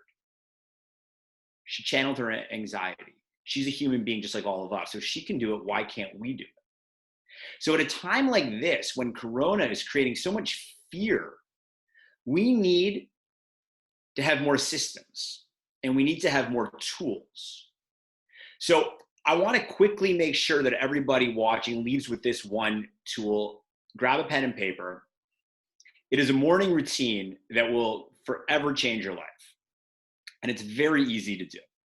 First of all, I invite you to say thank you out loud the second you wake up. If you hear that alarm, or if you wake up naturally, say thank you. And what you thank is up to you. Rabbi, were you going to say something? I was just going to say, Modeh Ani. Amen. So personally, I say thank you, Hashem, every time I wake up, and then I do the Modeh Ani. And right after that, keeping your bottom on the bed, place your feet on the ground, and take breath of gratitude, which is what we did together when I led us on that meditation. Inhaling, grateful am I for, pause, insert gratitude for one thing, and then exhale and allow it to come closer and closer to you. The key when you're breathing is to breathe from the nose to the belly to activate the parasympathetic nervous system, which will lower any potential of anxiety and therefore make you more armed and ready for any external stimuli that could create more anxiety throughout your day. After that, I invite you to partake in prayer, and that can be from a scripture or just your own beautiful words speaking to your own beautiful creator. After that, get into your kitchen and hydrate like it's going out of style. Clean water, water, water, water, and then move. We can only get up here if this is being taken care of. The body is the gateway to the mind. So going back to how this little portion here started when I said homicide and decide, building on what the rabbi had mentioned, it comes down to the animal soul and the godly soul as well, right? If we're not willing to use the godly soul to say no to the things that the animal soul craves, then, and if the body is a gateway to the mind, when a body's in the state of craving, it is thinking more animalistically. So how can we get up here if we don't take charge and take control and create homicide against those desires that will take us down? It just won't happen. It just won't happen. So on that, I want to just share 2 very quick tools from the book. There's 99 in here, and these are specific to the mind. Number one of the tools literally is called Open Your Mind. And a very fun and simple and practical way to think about what that means to open your mind is this. We've all heard the word mindset, but often we don't break down words to actually analyze them. Mindset, it is where we have set our mind to. During this time where we are forced to have more alone time and start to question our own lives in a way that we maybe never have before, we have a chance to go inside and ask ourselves, where has my mindset been set to? Have my definitions of things like anxiety, that it's always negative, it's always ugly and terrible, been so ingrained in me so deeply that I have set my mind to thinking it's always going to be negative? But now is a chance that we can actually change that. And that leads us to a second tip that I want to share from the book, which is control your self-talk. Because you see, as I say what I just say, and as I share what I just shared, if you don't believe that you can shift your mindset and reset it, that's your self-talk winning. And there is an overwhelming amount of data that says that negative self-talk leads to higher rates of anxiety. So as we go through this inner journey, through this Corona chapter of our lives and through the rest of the many chapters of our lives that will present beautiful problems and incredible opportunities, we need to always ask ourselves from a place of mindfulness and awareness, where is my mind set to and how am I speaking to myself?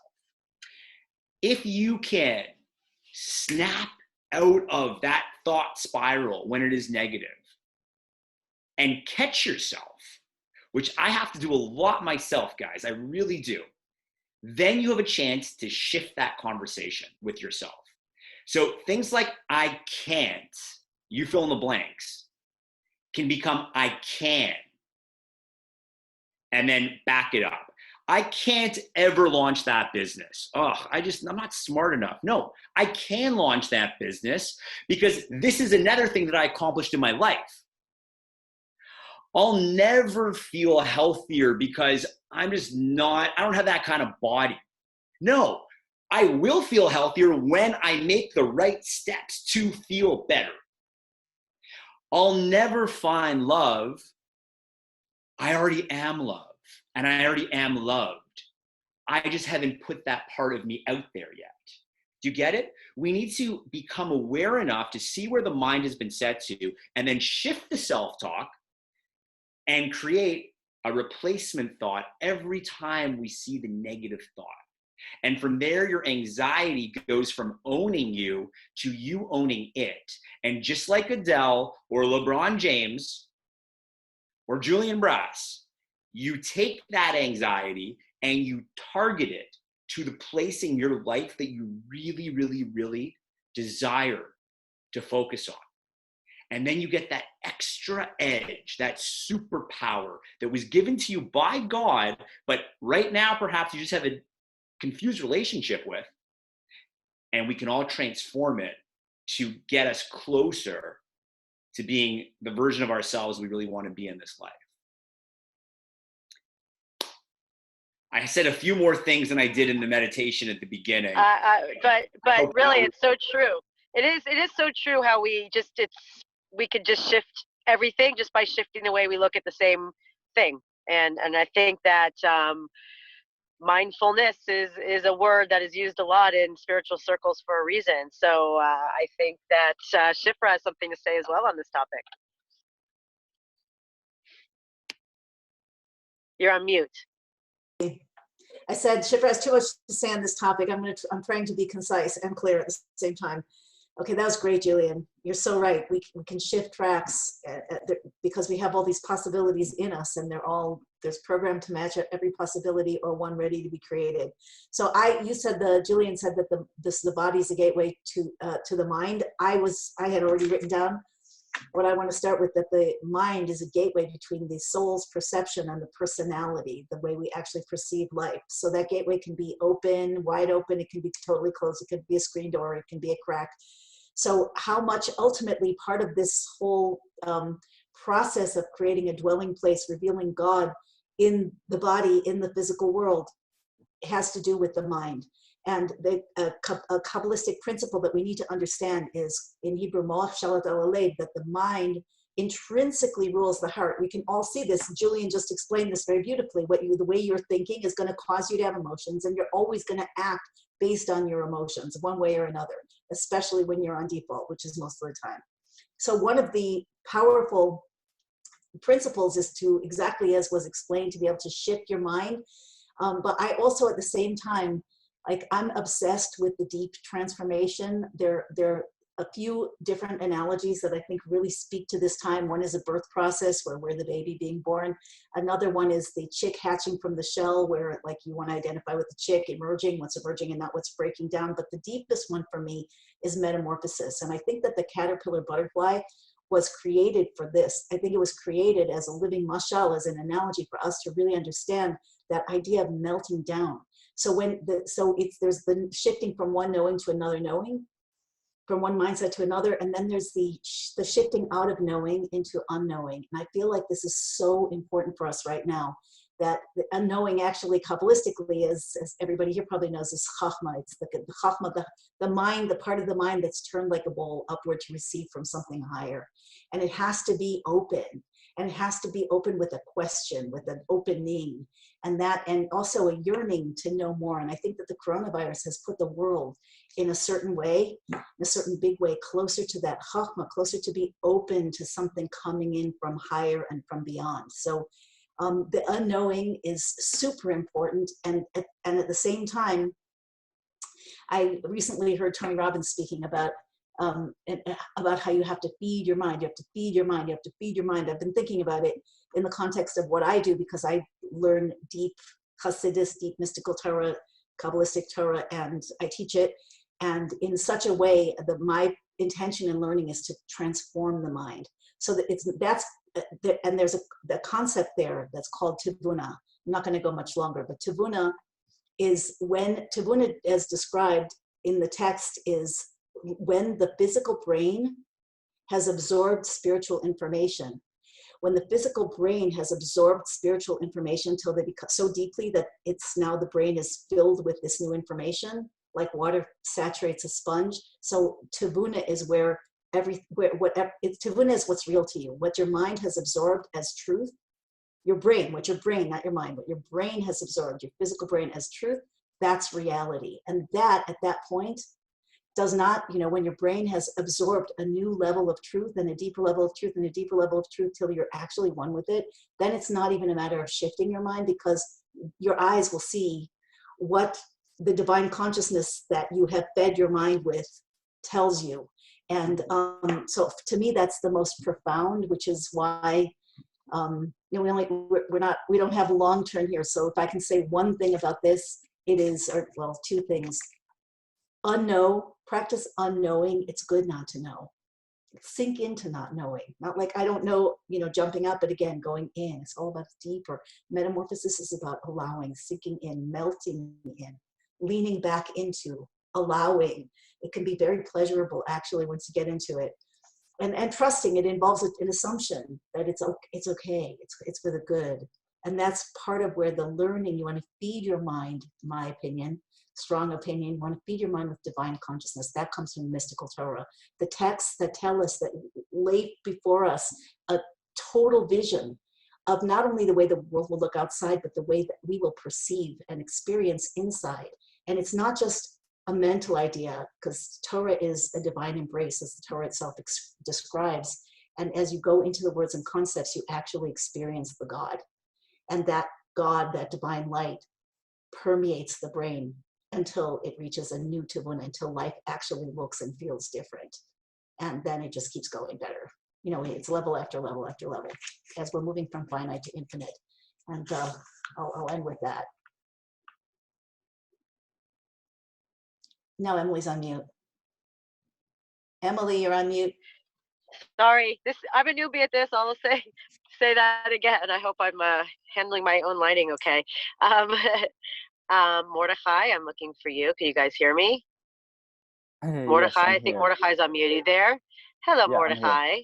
All right. Would you like to Sure. say a few things about mind? I would. Thank you. So the mind processes information. And where does it get information? Two places it gets it is from your eyes and your ears. What you hear and how you interpret and process what you hear, and what you see and how you process, interpret what you see.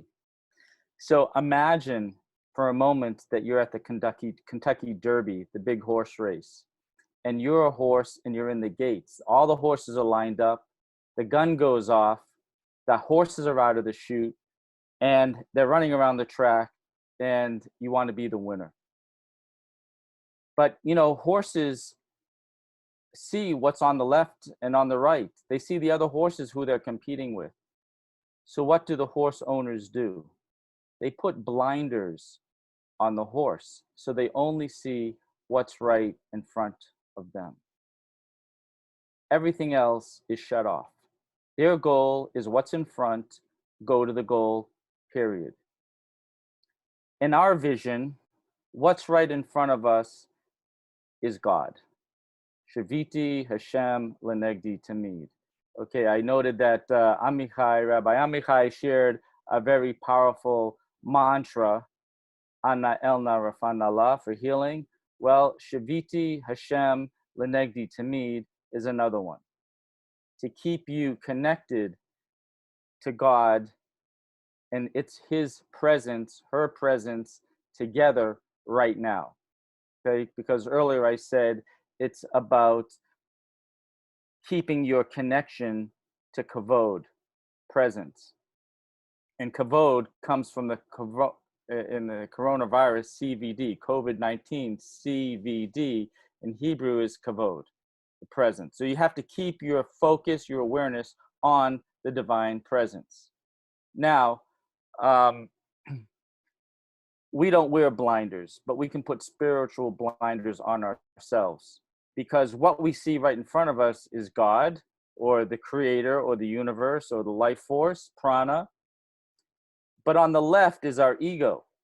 We have the upside of the ego and the downside of the ego. The downside of the ego wants to bring you down, and the ego also wants to be in control of your mind. Now, on the right side, we'll call the Sitra Achra, or in Arabic, Shaitan, or in English, Satan, or the darkness, or for Hollywood folks, Darth Vader. Now, the dark side and the ego want to work in cahoots together to bring you down. So when you put spiritual blinders on so you only see what God has to show you, and not your ego, dark side of your ego, or the dark energy has to show you, you'll stay connected to the light, to the presence of God. And it will be amazing, beyond whatever your rational human mind could ever have even concocted. I promise you, when you pay attention, when we pay attention, when I pay attention what the divine is showing me, it always blows me away. Always blows me away. And now also when you listen to things, you have to say, okay, is this God talking to me? Is this my ego talking to me? Is this the darkness talking to me? And before you act on any of those things, you have to sit in a moment of meditation and discern who's talking.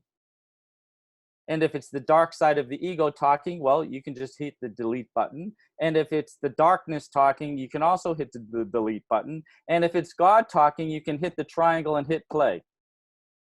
Yeah. So that is a tool that I use, like what Julian was saying about keeping track of what you're paying attention to. Where's your awareness? And what Amanda and Dana was talking about is once you see and know those things, then you can go deeper into them. And maybe you stay in your meditation longer to figure out where was that coming from. Because when you hit the delete button of what the ego says, the dark side of the ego or the dark side, you can contemplate where was that voice coming from and send that energy, those parts of yourself, light. Because the darkness is the unevolved light. If you go in a closet and shut the light off and it's pitch black in there, the moment you light a match, what happens to the darkness? Gone. Just gone. Quantum physics, gone. So darkness is just the absence of light. So wherever there's darkness, bring your light, your heart light, your consciousness, bring God into that place, bring love into that place, love God. It's just a big glue stick that keeps everything in the universe together. And if you understand that, like in the Zohar, it says, if you understand the Zohar, it means you don't understand it. And if you have no clue about what the Zohar is talking about it, you understand it perfectly.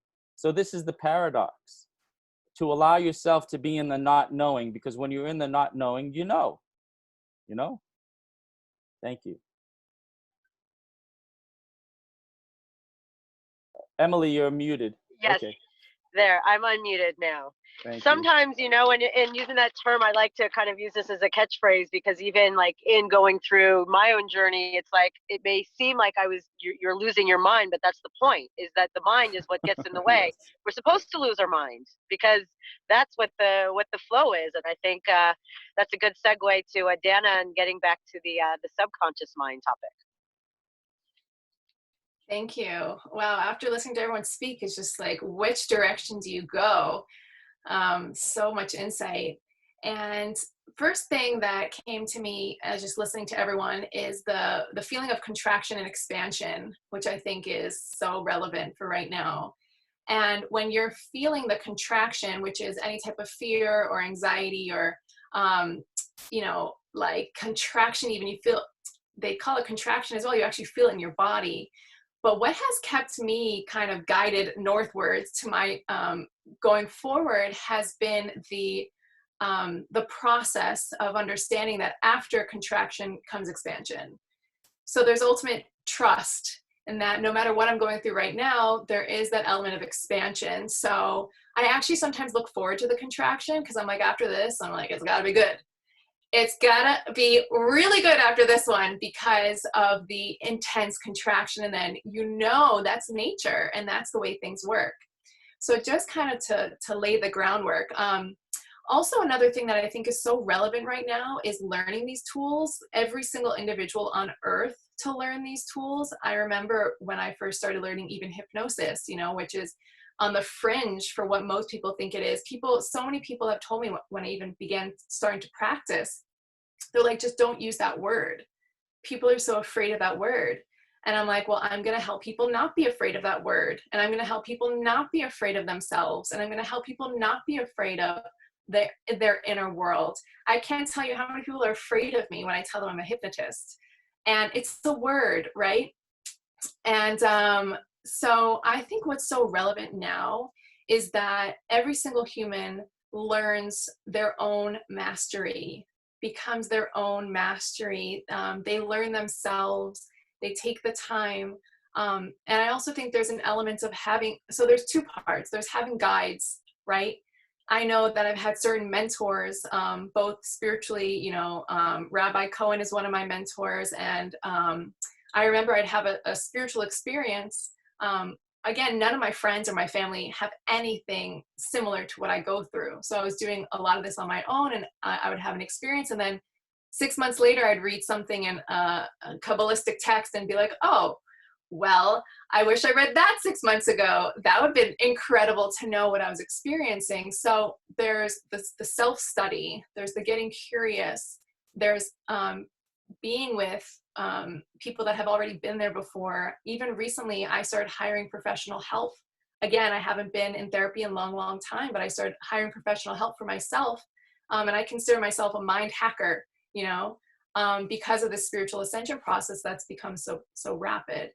So the invitation to be humble enough to seek help, to be humble enough to seek out those that have been there before you, and on that hand, and on the other hand, being incredibly curious about your own self mastery, and learning the tools. And I remember a lot of people actually nowadays ask me to teach them my method. And I'm like, I don't want to teach practitioners my method. I'm like, I want to teach every single person on earth these tools, because these are the tools that are going to help us navigate this new reality when we all have these special abilities, and to do it gracefully. So that's it. You know, I can say mastery of the mind, instead of it being painful, can be intriguing, right? We can learn, we can look at our life as intriguing, we can look at our soul's path. And to leave it at this, when I see trauma, because I work with trauma every single day, all the spectrum of trauma from just everything, right? The way I see it now is that it is the beginning, right? So when you have this path of life, if we have this, if we're on earth to go through our next lesson and lessons as we go through life, trauma is the biggest catalyst, right? If you can see it that way, it's like you get a shock to the system, you get a blow to the system, and that really creates that next catalyst for the inner mastery. So instead of being victim to our minds and the stories that's created, because once trauma happens, it's like a shock on your nervous system. It creates this filter, right? That from now on, after that trauma, you're going to see through the lens of that filter. So what's incredible about tools like hypnotic work is we can lift that filter, right? And you can go back to the way you used to see things before the trauma happened. So when we are able to lift that filter, what happens afterwards is the spiritual growth, is the insight. There's a new term going around called PTG. So PTSD is post-traumatic stress disorder. And now a term going around is PTG, which is post-traumatic growth, right? So it is literally our spiritual and our, thanks Julian for the support. It is literally our job to master our lives, to seek out those tools, to find the right meditative tools, the prayer, the teachers, that allow us to continue our spiritual path and using our trauma for that blown open experience and creating that insight that comes from, you don't have to be a victim to it. You can actually allow it to create your new mastery. So that's my 2 cents. Thank you very much. Now, Ms. Ronson, I'm sure you have a thing or two to say about this. I mean, I just want to add, I think it's so amazing how everyone here on this panel, like we fit together like such a beautiful, perfectly aligned, sacred geometrical web that everyone really complements each other, and it's just flowing so beautifully. And I think Amanda, I know that with Amanda's work, you know, you do a lot, you know, with this, and once, you know, so many are going through all of the processes that we're talking about, it's like the process of kind of ridding that, you know, ridding those things so they don't even come back to haunt you anymore. First of all, it's such a privilege to hear everybody speak. I just feel so privileged listening to you all, and it's just, not only just to speak on this, but to just be in to have a conversation and be listening to you all, and then it's always getting to me, and then I have to add. So there's not much whatever to add right now, because I just feel that you've all covered it, and you're so eloquent, and you say it so beautifully. Yeah, I'm just the worker on the ground that kind of sews the bits up, and you're all like so poetic in the way you're saying it in such an easy way to understand. So, you know, I'm like just the added bit now coming through. But what I wanted to just reiterate is people are basically stuck in this animal consciousness where they're just reacting to all the events that are going around them. And the key thing is to move to this awareness state, to be in the light, to seek to not react to the dark, like Mordecai was saying, or the things that were coming up, not just to be reactive to it. I'm going to react to it. No, just be seeing it for what it really is and regrounding yourself in the process. You know, you have to do that bit of work. Yes, you need to be always positive and think positively, but you also have to be, you know, what you're that awareness. So I just want to continue that and be in your truth, you know, truth, awareness, light, it's all the same words, love, same words, you know.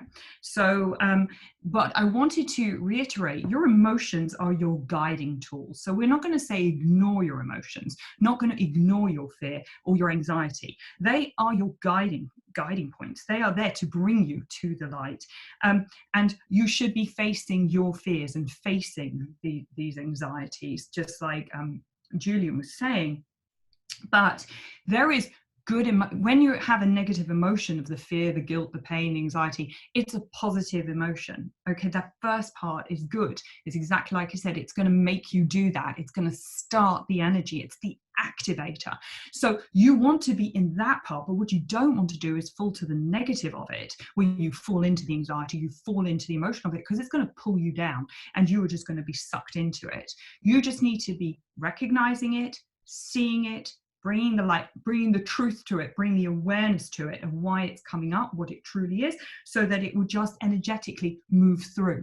So you're not fighting a flow, you're going with your energetic flow. So you don't have to, you know, of course the first is to surrender, but you have to be with it, and then it just activates you and flows, you know. So I just wanted to say that one more time. About moving effortlessly, I've said, but the other thing that activates energy or activates consciousness is the questioning. Always question everything. Okay, not just everything you're being told, take for granted. Use your mind, everybody, start thinking. And you know, when you're just told these things, don't follow blind. And as I say to all my students, you know, I don't want you to know just because I've said it. It's the da'at, not your dad, da'at. Be inside it, have the knowing, really know. Don't just because it doesn't resonate you and you're told things, listen to that inner knowing always. Ask questions, listen to the inner knowing, put things out to the universe, and it's going to show itself to you. You're ready to see a teacher, teacher's going to come. You're ready to do a course, it's going to appear for you. Just be in your own awareness, and you're going to put those ideas out, and they're going to come to you, and they'll always appear wherever they're supposed to come in, because Hashem's listening to you. You know, there is a listening part on the other side, and that will come. Also, really, because I'm finishing this one off of saying anything, but it's also about feeling good. And feeling good in life sometimes is just doing some good. Okay, simply doing some good. So while you're sitting at home and everybody's like going their fears, or you know, having some self-awareness moments, okay, fine. But at the same time, help your neighbor. If we can serve the food and we can deliver, we've got delivery things going on at the moment, or take an active role in anything. Yes, you guys, we're all speaking and that's our active role, but we must include that. We must all be working together and doing something to help. You know, my daughter, she just baked some cookies and delivered them across the building. I don't know, but everyone's doing something. So I really feel that we should do that. We're actively involved in something called coronacare.zone, which is finding suppliers and getting products sent over to hospitals across the world. So, you know, and that is connected to the people that did Israel Aid and Smart Aid and Unity Earth. They've joined together and they're doing this across the world using all their skills and connections. So that went live today. So for everyone to connect to that, if you can, it'll be on something, we'll put that out there. And the nicest news I had today that I just want to end on a really positive note was, for the first time, the BBC, which is the most anti-Israel, right, they just done, and this was this evening, a prayer which was multi-faith. They had them there in Jerusalem. They just did it, you know, live. It was about an hour ago. It was during we were doing this. It was live on BBC, a prayer from Jerusalem from the three religions all together. And I just wanted to share that because, look, we are coming in together. We are moving to a unity consciousness, oneness. We are moving into redemption, and we are going to make it through this. And it's going to be not the same when we get to the other side of this, but we're going to move over to, please God, a beautiful world. That's beautiful. I had no idea about that Beautiful piece. Wow. But that is really redemption. Next is for the Incredible. CNN to do that. Incredible, incredible. Beautifully said, everyone. Rabbi, do you have anything that you want to add? Any questions that you, anything you want to add, and then answer some questions? I just want to say that I think like we could go like on, and there's so much deep insight, and like as you were saying, such a connection over here between all of us, and there's a lot of light, there's a lot of like wisdom, and a lot of and it's just and we just want to make sure that that it's not overdoing it for our audience, and I don't think it is. But I think that it is so incredible. And so there's a bunch of questions, and just one second. I'd like to mention something or ask something. Please. Also, when you're looking for the questions, if you want to scan those now. Before the next part, setting up the spirit question, would you and Shifra maybe explain a little bit about what theoretically the times of Messiah and Geula, according to ancient Kabbalistic texts, should look like or would look like, so we have something to anticipate, to look forward to paint that picture. I think that'd be really fascinating personally, and I think probably everyone on this call would like to have some insight on what the ancient texts refer to as this heaven on earth reality, what that actually looks like. If we can tap into that too. Okay, thank you. Yeah, so I actually, I go through Tanakh every day. I go through like a chapter every day. And today I happened to finish the book of Isaiah, right? I mean, that was just my, the end of it. And in chapter 65 of Isaiah, it says over there, God is going to create a new heaven and a new earth. There's going to be a new heaven and a new earth. And the old world is not going to be acknowledged, not going to be remembered. That's what the verse says. Now, the commentary, Rashi, which is the main commentary on the Torah, actually says there's two opinions. Is it metaphorically speaking? There's going to be a new world. It's poetically speaking. And that's one opinion. And the other opinion is that literally there's going to be a new world that's going to be created. And he says that's the main opinion. That's how the main commentary on the Torah actually, on the Tanakh, actually views this verse from Isaiah.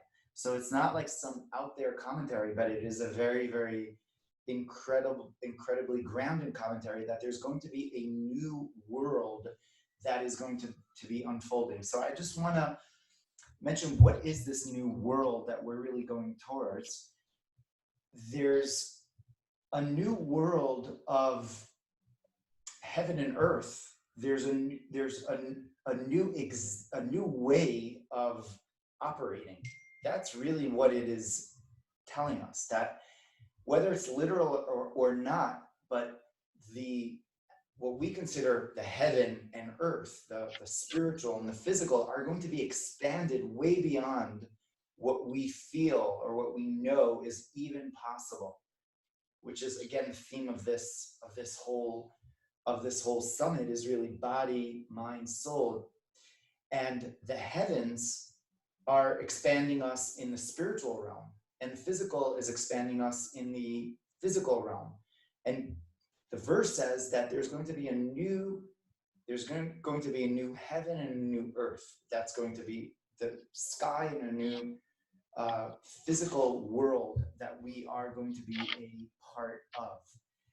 And the verse in Isaiah is actually in a different place, talks about the idea of the proliferation of knowledge that's going to be there at the end of days, that there's going to be, and the Maimonides actually says is that at the end of days, there's going to be an expansion of the consciousness that's going to be available for us. Just as the oceans, just as water fills the oceans, so too knowledge, so too the consciousness of the Creator is going to permeate all of existence. And so when we talk about what is going to happen or what we're evolving into, what we're going into, we're essentially going into the most exciting thing. As I spoke to a good friend of mine who's watching right now, David Levy, Mordechai knows as well. He was telling me today, I had a conversation. He's like, I hope this isn't just a hiccup. Like, we get past this and we go back to our own old selves. It's like, I really hope that we don't go back into that old way of life. I really hope that, because he's like, I had enough. And frankly, I think we all did. It's like, we want to already be there. We already want to be in that state of mind, that consciousness. That consciousness is the consciousness of the Creator. And it's a higher level of consciousness that is going to downstream, that is going to download into our minds. And we've got so many, all of us here are teachers, practitioners, that we know that the deepest levels of teaching is not just what you know in your mind. Obviously, you want to prepare, you want to be ready for whatever class or whatever interview or whatever it is that you're doing.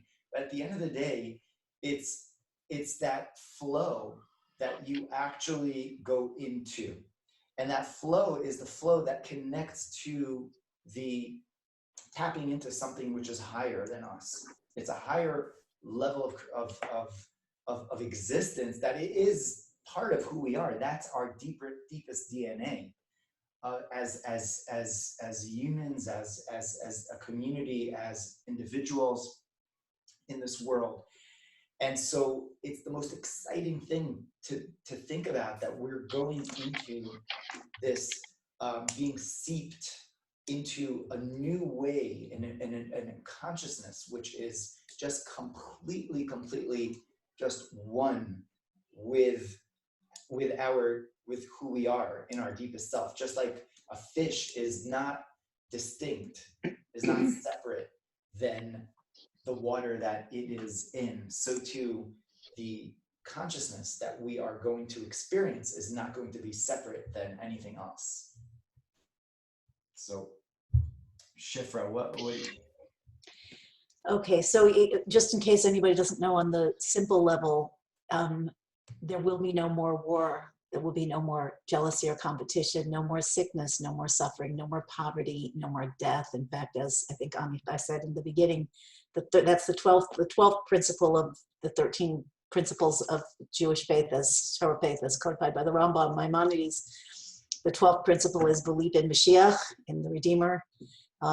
And no matter how long it takes to have that belief fresh, that it can be any moment. And then the 13th is the resurrection of the dead. So the principle being that the body is the target, the soul and body that work together, even though there's been, many lives for most of us and intermissions as the soul goes back and comes down in a different form, but every body, every soul of every good person is coming back into the body, because the body and the soul did it together and they're having a reward together. And it's not just the reward, that's the whole point of creation. I want to quickly also say, even though you didn't ask, and just because it's the Rebbe's birthday and whatever, I just to make it very real, when in 1991, the Rebbe said a very famous discourse that's famous to his followers, where he basically said that he had done everything that he could to bring about the era of Mashiach and Geula, of redemption, the Messianic era, and everything that he said, everything that he'd done was nothing because it hadn't actually come in reality. And the Rebbe said, all I can do is give it over to you, and you do everything that you can, here and now. And he gave a few instructions. And apparently, based on what he said, it doesn't take that many people. If somebody can hit the target really, or if a few people can, we just need a critical mass. And in this case, if you go deep enough, the critical mass doesn't mean a lot of people. It can be quality, not quantity. Anyway, I had a child, my third child, who was strangled by the cord and malpractice, and she was damaged in 6 months. At 6 months old, she passed away. The reason I'm saying this is because I think her soul came down to activate me, and it did activate me. And at that moment, it became like, they say those moments that divide time, like there's the past and then there's the future, and it's never the same anymore. So that, combined with what the Rebbe said, it was a landmark event in the biggest, most cosmic and most personal sense that could possibly be described. And I cannot, since then, I can't separate from seeing the evolution of the Messianic process. I think it is really Dana, I really appreciate your question. I think it's really important for us to understand there's the personal, there's the cosmic, there's the spiritual and physical will not be separate anymore. But we're already starting to see, the Rebbe said we need to open our eyes and see Mashiach, like the fact that people know. It's just become normal for people to know, okay, maybe sensitive people, but lots of them, that your thoughts can actually influence the circumstances that come into the universe. What? This is a representation of a fulfillment of the prophecies of the Messianic age, where spiritual and physical merge, where our consciousness actually, we're connecting to what's called the Olam HaMachshava, the world of thought, and the world of things, the world of physical is coming from there. So, you know, we're on a long time. I don't want to hold the floor, but we really do want to understand that we're moving into a world. How about this? How many people have been more in contact with family who lives in other places since you've been, so to speak, isolated? I mean, we're having family Zooms every day with my kids who live in America and I live in Israel. We never did that before. Why did we never do that before? So there's something that the things that once were unimaginable, the technology that we use, the sense of oneness, the goodness that most people are exhibiting as a result of this intense experience. What? This is new. People used to loot and pillage. So there are many prophecies that we probably don't have to go into now, but if you even are a little bit familiar, you can see them coming into fruition, into revelation in front of your eyes. And I think somebody said this earlier, those of us who have been expecting something to change for so long and maybe have been frustrated that it's so slow, like somebody's in their 9th month, like when is it going to happen already? You know, when are the contractions going to, are they fake, you know? Is this just a hiccup, like somebody said? So like your friend said, but no, we're really, it seems to be that we're past transition into the pushing stage now, but I just want to make sure to express that every person can take it on as a personal mission. Whatever it is that you have to offer the world, even if the world is just yourself in your own house, connecting to yourself and to God and maybe to the text. And everybody can be a leader. Everybody can be a leader on Zoom now. Everybody can be the center of the world in actual fact, which reflects the actual inner fact of the universe, that you are the center. The world, every person's meant to say to themselves, the world was created for me. Every person is a complete universe. Just choose to be the center, like everyone here has been talking to so beautifully. Choose to be the leader, choose to shine your light. And who knows if you're going to be the last one. It's going to be the last, instant that it's going to take for all of us. We're so close and we're so connected and we're so in the not knowing. Very well said. There's a few people listening that have been, just me personally, when you're saying is when the spirit and the physical come together, I think that's actually, I myself have recorded this happening over the past few years, that you think things and they appear. And I think it's, I subjected a lot of friends who, when I was going through this, they know who they are. But I think it's so beautiful because when you're in that, you could actually turn it into like a fun game. Like, gee, I haven't seen something today, and then one will appear.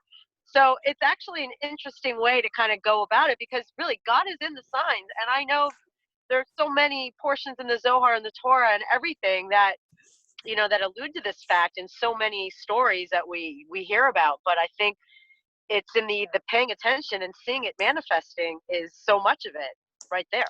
And then don't take it for granted. Like, we're so used to miracles happening on an everyday, all-day basis that we do not even pay attention anymore, which is also a sign of redemption, by the way. But we don't need to be stuck in that. Now this is happening. It's true, but the beauty is it's all there, and I think it's just people knowing to look for it, because once you make this connection and you awaken, you're like, oh, this makes sense. Oh, this 10 years ago, oh, this makes sense. And then you start putting the dots together, and it becomes a real joyful journey of discovery. Yeah. Okay. On that note, who has not said what they need to say? Rabbi Cohen, do you have anything you want to say before we hear from more? Amanda or Mordechai. Yeah, sorry. I just want to add something here that just to be aware of at this time, that we haven't mentioned it, I just want to add it to this. It's a time of accelerated awakening. You can all understand by everything we're saying today. But at the same time of the accelerated awakening and all of our fears coming up and all our darkness within ourselves coming up that we're all working through and should be working so we can bring ourselves to the redemption, to the Geula. This is also a time where the darkness in the land is coming up too. So everyone should just brace, hold the space, okay?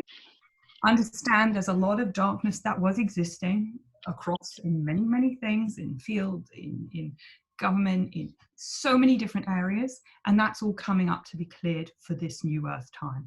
So don't be panicked, don't be worried about it. The ones that know, okay? This is a time that all of this is coming to the surface, which is good, okay? So though it can be scary for people, what they're going to see, be finding and be seeing, and all the things that are going to be coming up in the next few weeks, brace, remember to be the calm inside the storm with your strength. Try and deal with your anxieties, understand this is what it takes. We've got to go through this in order to get to the other side. Amanda, actually, I want to say something because you say a lot in your work also about when we're talking about light and dark, and you were saying this because, yeah, I think everyone could attest, and it's even in the cosmos for those of us that kind of pay attention to all of the esoteric components of mysticism as well. But there are things that are coming up to be cleared. Small karma is a mean message or something that is a tone that you're not used to. If you could explain a little bit more, is that part of the process of diffusing dark energies? Is that they're all like moths on a light that are like zapping around? They're coming up as triggers for you to remove them. So they're coming up inside you, because that's, if you're talking about your personal ones, they're deliberately coming up, especially for the healers. I mean, they've done lots of work. Suddenly you're going to be triggered and you're going to be like, why am I triggered? I've removed all my triggers, but hey. You think you know, but you don't know. So you're going to see it all coming up. And that's, again, it's test, it's to come to clear so that we can get rid of it all. Okay, so we can remain in the calm. So even us that know we have to be in the light, we have to be in an awakened state, we mustn't be reacting, we can, for the sensitive people, they are being a little affected right now, to say the least. But again, remember this is part of it. Keep looking above the situation, seeing what it is, allowing it to leave you, to be removed, understanding a lot more is going to come up, but remember, we have to stay stable as a table. That's all I say. Awesome. Dana, did you have anything you wanted to say? No, I'm just enjoying at the moment. I know. I'm just soaking it all in. I'll wait to the next question, but I really appreciate the framework of setting the tone for what this new earth can look like, so people can understand and have a vision of what to anticipate, this combination of spirit and physical, so it doesn't seem so weird and off-putting when you have a thought and then it comes into your reality. And like you said, you can kind of play with it and be like, oh, look, I have these magical powers. Where do they come from? And enjoy them more, rather than being in the fear of, whoa, weird stuff is happening. So thanks for painting that picture. So I'll just wait for the question. I'm just enjoying. I know, I'm taking it in. I can't, is there anyone that was just left out that wants to say something before the rabbi? Do you have any other questions that are being asked, Rabbi? Or does anybody want to pipe in that has a thought? I would love to pipe in. When I work with people doing transformational healing work, one of the things that I do is something called Kabbalistic Journey. And when I'm talking to people about this work, I say, I could offer a retreat in Maui where it's beautiful, it's sunny, there's beautiful people, the food is beautiful, everything is beauty in your face, pleasant, pleasurable, amazing. And I said, the retreats that I really want to do, they're not going to be so pretty, because we're going to hit the places where you're actually going to die. The yogis say, die 1,000 deaths. The Sufis say, die before you die. And I say, die and live to tell about it. And what are we dying to? We're dying to the ego. We're dying to our preferences, the way we see things, how we want to see things, our projections that aren't real, that are illusion. So death is the number 13. 13 is a holy number. It's the number of transformation, because there is no death, because it's like an egg. Right after there's death, there's rebirth. And whether you die in this life and come back, your soul is eternal. A soul is eternal. It's always has been, it is, it will always be. Einstein proved this with science of relativity, E equals mc squared. Energy only transforms itself. I'm in Tucson. In the summertime, it's 118 degrees. If I put an ice cube on the sidewalk, guess what happens? In 2 seconds, it's a puddle of water. In another 2 seconds, the water disappeared. It's now a gas. But does it still exist? Oh yeah, just 3 different shapes and forms. That's how we are. So this work, I mean, I tell people, when you come on a retreat with me, prepare to die. It's not going to be fun. It's not going to be pretty. And if you want to sign up for that, I want you to come to my retreat. If you're looking for the Maui retreat, don't come work with me. It's not going to be pretty. I tell people, when you work with me, at some point, you're going to hit a wall. When you hit that wall, you're going to want to stop doing this work. You're not going to like me. You're going to pull every trick your mind knows to get yourself out of the situation. But when I work with someone, they make a commitment to me, and I make a commitment to them, because I promise you that I am going to get you through hitting the wall to the other side. But when that wall hits, you're not going to remember that. And because we set up this commitment in the beginning, it ensures that you're not going to hit the wall and die. You're going to hit the wall and break through and come out the other side a winner. Okay? Your definition of winning might not look like what it looks like when you set out on the journey, but you'll have had a different vision and see the reality and appreciate it on the other side. So this is the time that the whole world is on this huge retreat. People are dying physically. Yeah, they're dying because they don't have strong immune systems. They're not taking the right stuff into their body. They don't have the tools to be successful for the journey. They're falling away. It's very unfortunate. So all of you out there that have techniques and tools and an audience and a gift, that maybe you have a gift and you don't have an audience and you don't know how to share it, this is the time to get on the horn, step into your power, grab your chutzpah, and make it happen. These are the times that you have been waiting to be called. You're being called. Step up, grab the microphone. This is not a comedy show. But if you do it right, you'll have lots of laughs and have a good time doing it. And someone just told me this saying, you can bring a horse to water, but you can't make it drink. But what you can do is make it really thirsty. Okay? We're all being led by thirst. We want something else. We want something different. That's what inspired Amichai to just get on the horn a week ago and put this together. You are so amazing that you did this. And what you've done with technology to be able to do this, to build up to this, it's so awesome. Thank you, thank you, thank you, because I know there's so many people that are going to benefit from this work of what you're doing and what you inspired and what you catapulted into the universe. So kudos and brachot, and may it come back 1,000 million times to you and all of your 10 sfirot. He has 10 children. I call them the 10 sfirot. So may you, your family, and all of Kol Yisrael and all the nations and all the people be blessed to fill their vessel, their kli, their container with light.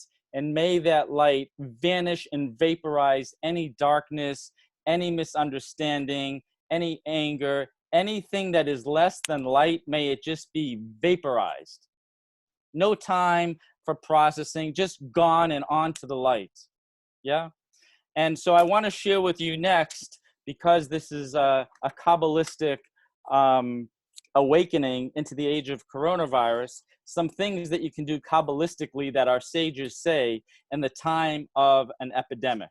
And this stuff that I'm going to share came to me from Rabbi Morgenstern in Jerusalem, who I've been studying with for more than about 10 years.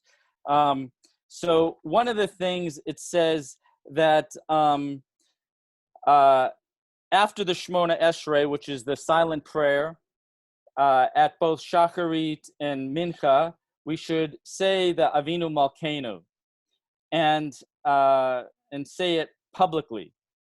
And we should add in the morning prayers Psalms 20, Psalm 121, and 130. Before I moved to Israel and studied Kabbalah, I studied with an amazing rabbi named Michael Shapiro in Phoenix, Arizona. And after studying Sufism and seeing all the parts of the qualities of the divine that can be used for healing, Michael Shapiro showed me the book of Psalms that he had. And it shows that every psalm can fit and heal a physical ailment. So every psalm has something that it actually does in the physical world. So the rabbis are saying to add Psalms 20, 121, and 30 to your morning prayers. And the Ari, the great Ari, Isaac Luria, who's buried in Sfat Israel, writes that it's not enough at times like this to just say the standard recitation of the incense offering, Ketoret, when we say our prayers. And Ketoret is the prayer of the herbs that were used to make the incense and the anointing oil for the priests. Before I moved to Israel and got into Kabbalah, I read a prayer book in Tucson, Arizona at the Hillel, and it talked about all these essential oils. Well, I work with essential oils doing healing. And so this prayer is about those essential oils that are very, very powerful. And if you're looking for essential oils in Israel, Avraham Sand in Jerusalem at the Kalibach Moshav has high quality oils. I highly recommend them. And he has a book that he wrote about Ketoret and the power of these oils in the healing. Very, very powerful. So the Ari writes that we should also add a special recitation during Chatzot or after Shacharit, and about the incense offerings, and with special intentions and additions at the time for this epidemic. And these are printed in Sidurim of the Kabbalists. And if you don't have one of those, you can write and we'll get you one of those prayer books. So thank you. And there's more stuff that I'm happy to share. And I will make a web page that I'll give the link to Reb Amichai that will get you with, and all of us have given tools of gifts and stuff that you guys are all going to have to take this stuff and put it into practice. So I'm sure Reb Amichai will tell you about that. And again, thank you very much for the gift of your presence to be with us, because you're not only healing yourself, you're healing the world. And I'm so grateful and blessed to be here with you. Thank you. Mordechai, I love you. Love all of you guys, but it's it's just sincerity and power. So Mordechai has been actually a mentor of mine in terms of the technological end of things. And Mordechai is just, although he's so spiritual, but he's also extremely grounded on the technological end, which again, like this whole summit took place in like 5 days. Very little sleep that certain days had. I don't even know how it happened really with 10 Sefirot running around. But I learned a lot of great tools, and actually it goes back to all that, learning the tools. Like we could do a lot more than we think is possible.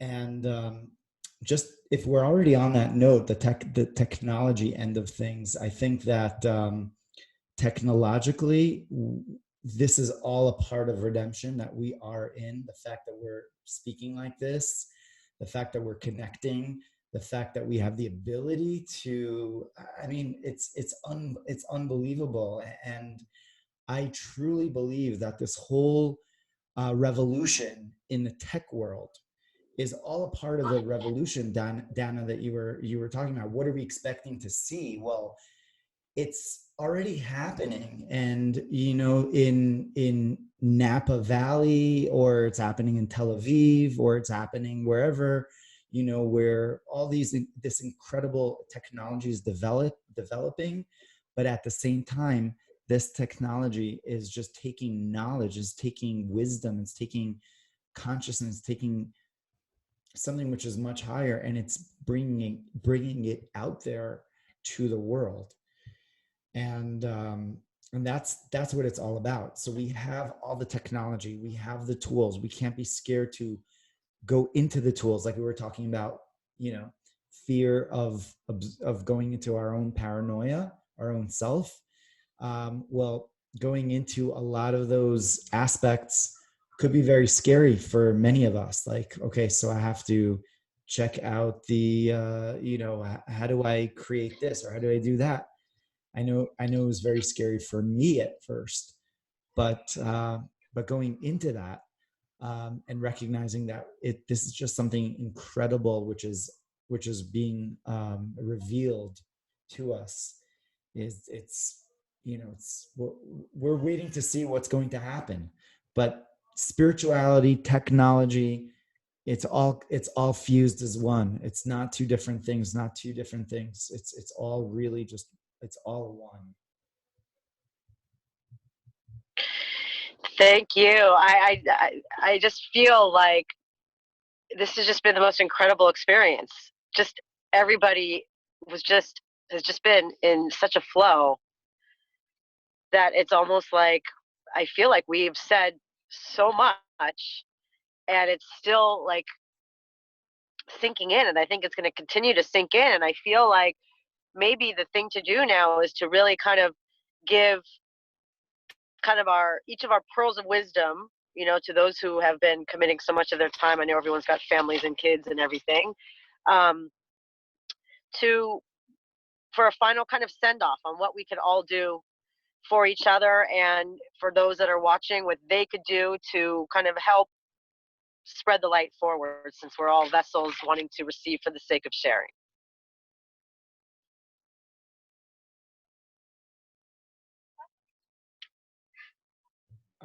Before we do that, there's just a bunch of hands that are up.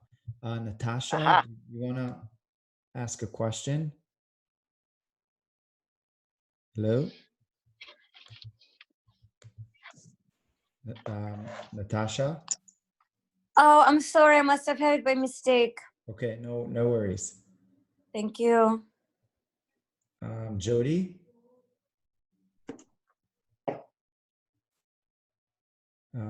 Or Sue?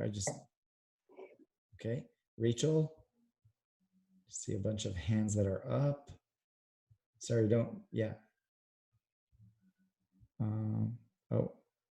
using an older version of Zoom. All right.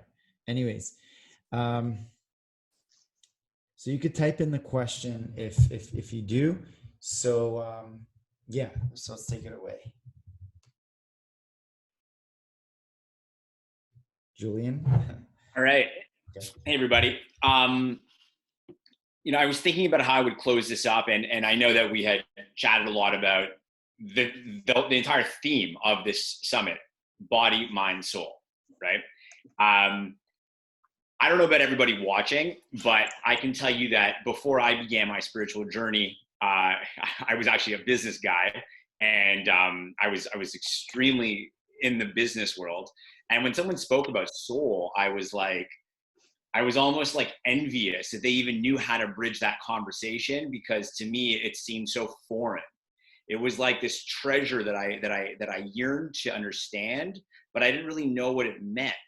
So I want to share with everybody something that I think is going to give you a lot of value. And it's a very small part of Own Your Anxiety, my book. It's the beginning of the soul section. There's 3 sections in this book, just like our summit. It's body, mind, soul. Own your body, own your mind, own your soul. So I wrote this for every type of individual to even the playing field when it comes to anxiety and spirituality and physicality and mindfulness. So I hope this does serve to anyone else who feels like I once did, which is, what do you guys mean by soul? How do I get some of that? And it's not very long. When you connect to your soul, you connect to your source. The very origin of your creation and that of all creation. You may feel you have little to no relationship with your soul. You may not know how to describe it, and you may not believe that it exists, but it does. It is a gentle, powerful force that knows no judgment or hate. All it knows is acceptance and love for the human being it inhabits. In part 3 of our journey, you will learn how to feed your sacred soul so that you can own your anxiety. At times, you may feel disconnected from your soul, but you need not worry, for you never actually are. You cannot be. The soul requires a body to inhabit. Thus, your soul is inside you in this exact moment. Your understanding of the soul will come through knowing your body and mind, which you've explored in the previous 2 parts and in the previous 2 parts of our summit. Now, by having an open mind to reconnect with your soul, you will feel more love, peace, and unity than you ever may have known. You are ready. Let's embark on the next part of your journey, where you will learn how to, in brackets, the letter R-E, end bracket, reconnect with your divine soul.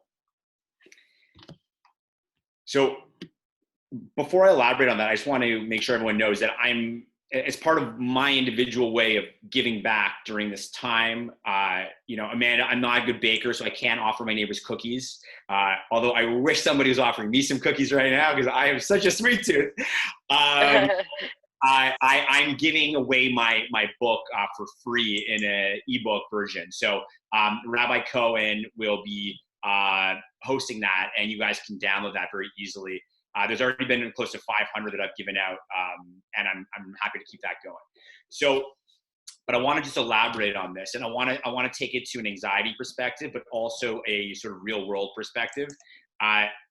Coming professionally as a business person who built and sold an award-winning business for 9 years, and then changing the entire trajectory of my life to go into the world of healing, I really do believe that we need to get up here. As everyone here, of course, does too. We need to get up. We need to educate. We need to get, high, so to speak, spiritually. But we need to come back down. And then the question is this, and this is where I want to go. When we come back down, what are we coming back to?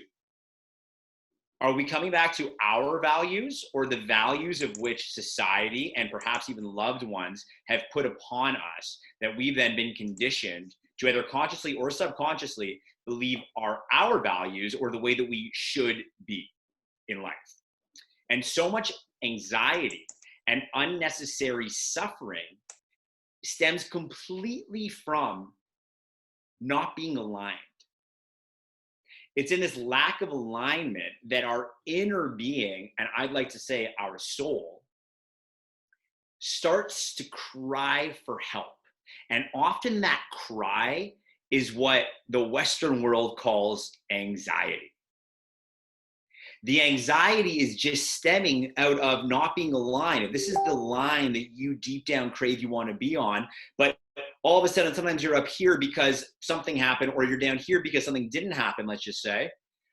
We're trying so hard to get back to our version of alignment, but the problem is that often we haven't defined our values, so we don't even know what true alignment actually is. And that's why we're like a ping pong ball. Oh, I just got a promotion. Yay, I'm supposed to feel great. Ooh, I got in a relationship. I feel great. Ooh, I got broken up with. I feel terrible. Oh, I put on 5 pounds. Oh, what's wrong with me? Where's my willpower? We don't know what our values are. So until we define them, we will never find true internal peace.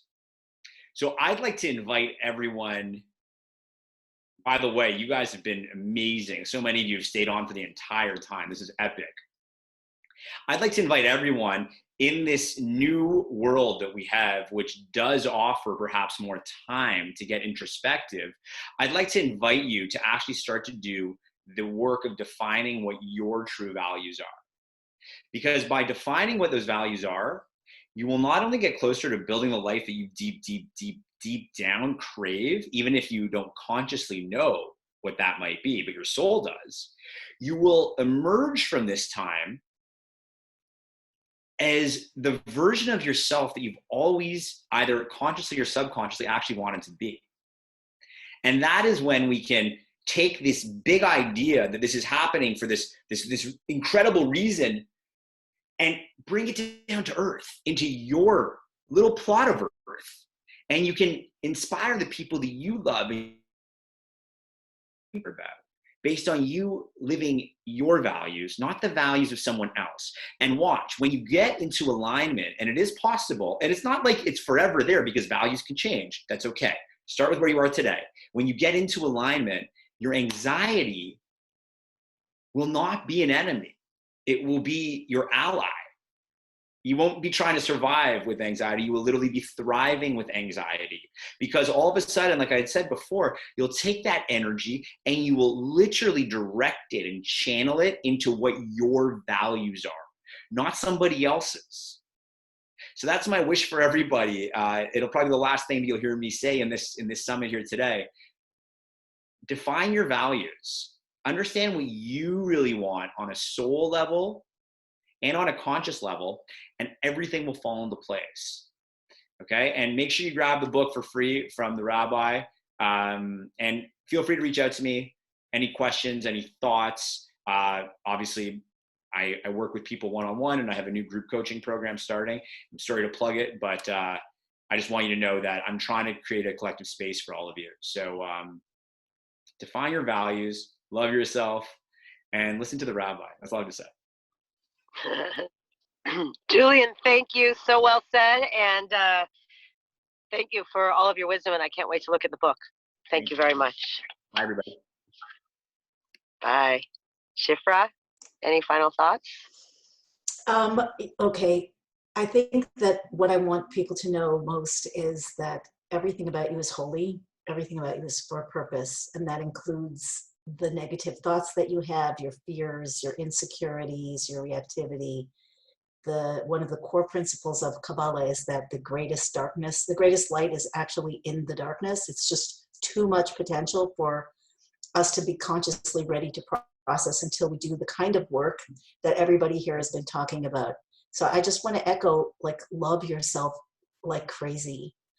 And it doesn't mean that you should necessarily indulge yourself. Mordechai is 100% right. We want to be strong and healthy. We want to be proactive. We want to be connected. But understand that everything that flows out from you is flowing out for a holy purpose, just like everything that comes toward you.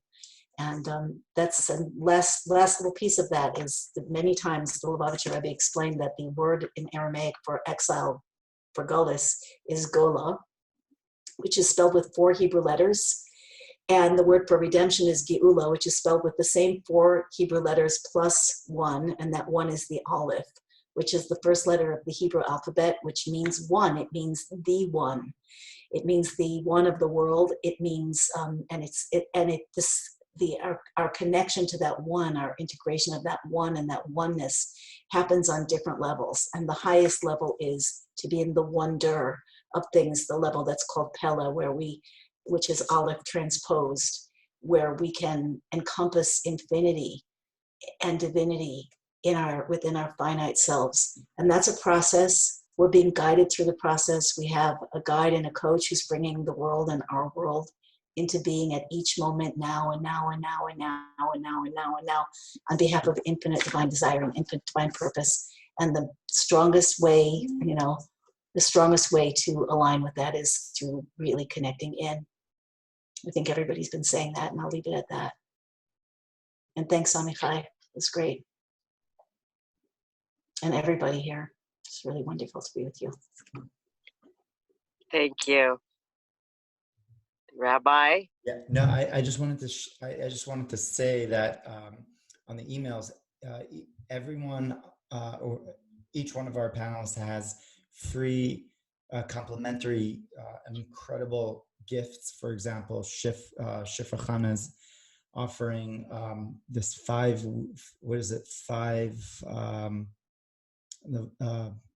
interviews, incredible 5 interviews with go ahead. It's 5 was on mute. It's Viral Awakening, 5 panel discussions.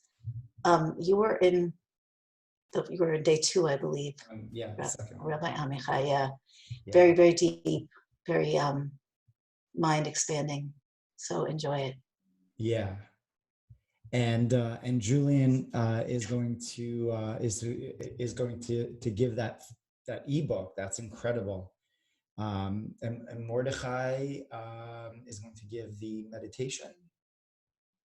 Yeah, it's the Spring Cleaning Healing Meditation Experience, where you'll learn a little bit about me, and then about a woman who went to doctors with a pain and couldn't get rid of it, and then I did 2 sessions with her and pain was gone, by going into that place of no mind and where stuff will just come up. So I take you, when you listen to this experience, do it when you're not driving, and you can be lying on the floor with something covered on your eyes. It's about 30 minutes, and we'll take you into the place that we were talking about. And Dana is offering the I'm giving away a quarantine stress relief. I did a lecture last week for one of the most popular consciousness venues in Miami.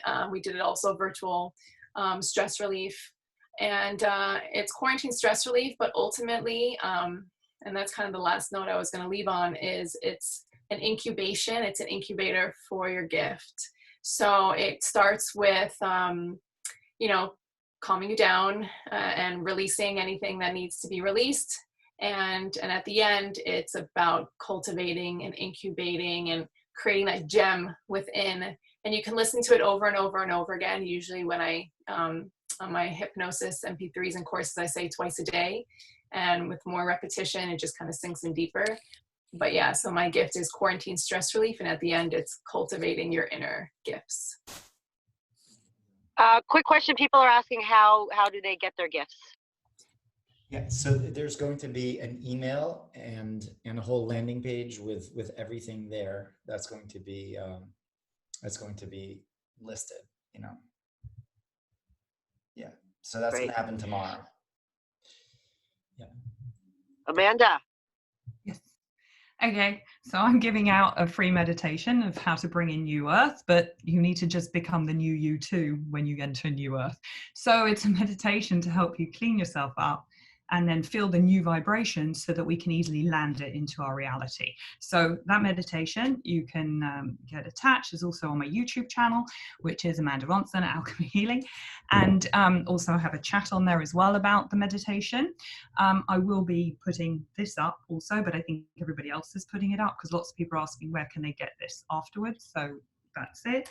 And what I want to say, more people do the meditation, like we had a mass global awakening one last night. The more people that we can move to this vibration, the quicker we can make the move into this new earth. Okay, so that's all what I want to say. Also, be the light, spread the light. Beautiful. I see a couple of other messages. Rabbi Cohen, are you seeing them as well? Some people are appreciating the gifts and want to know about sharing the ebook. What do we say about this?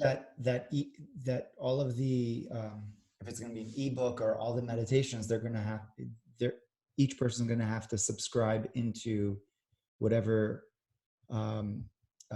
email it is to get that. But yeah, absolutely, please. There's a bunch of hands that are up. Rachel. Okay.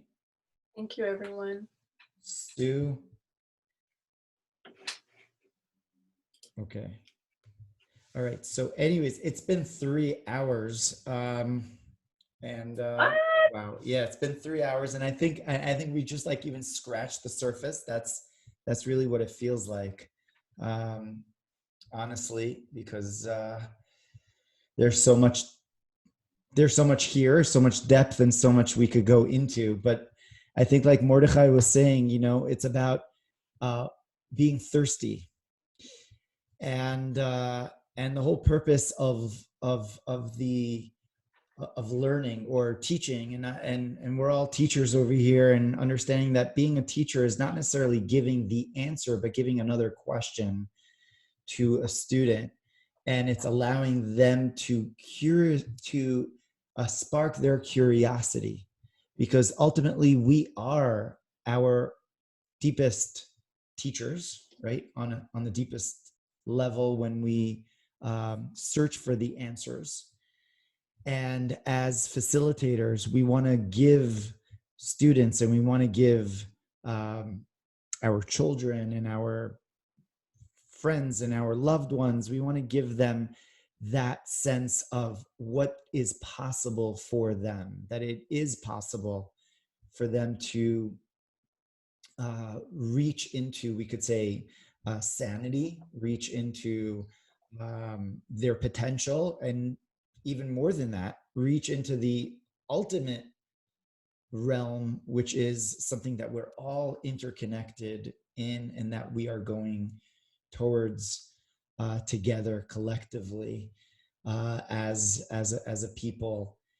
And I just want to send blessings, and I did this last time, and actually Shifra Chana, and in that panel, and as a Cohen, as a priest, I gave the priestly blessing. And I can't go to synagogue nowadays because we're quarantined, so I can't do the priestly blessing publicly. But I'd like to do it over here, because I feel like it's ingrained in the DNA, and I feel like as individuals we should all be blessing each other, and we're all really connected to that priesthood, to that level of like that Cohen, light of taking that and shining it forward to the world, taking something on and really committing to it, taking another mitzvah on, taking another good deed on, taking another phone call to someone else, doing something, speaking positively to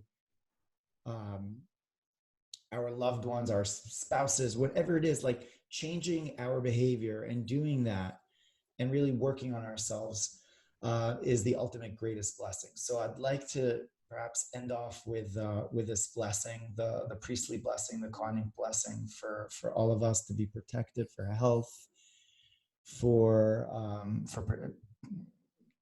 protected from any of this negativity which is around us, which is ultimately it's a physical thing, but it's something that we can't see. And then that's why the Ketoret is the antidote to it, because it's something which is so spiritual and so ingrained within here and now. So to be protected, to be blessed on all levels. And so the blessing is Vaidaber Adonai el Moshe le'emor. Daber el Aharon ve'el banav le'emor. Ko tevarchu et bnei Yisrael amor lahem. Yevarechecha Adonai v'yishmerecha. Yair Adonai panav elecha v'yichuneka. Yisa Adonai panav elecha v'yasem lecha shalom. V'sam shemi al bnei Yisrael v'ani avarchem. May we all ultimately feel and experience the ultimate shalom and the ultimate peace within existence, within our lives.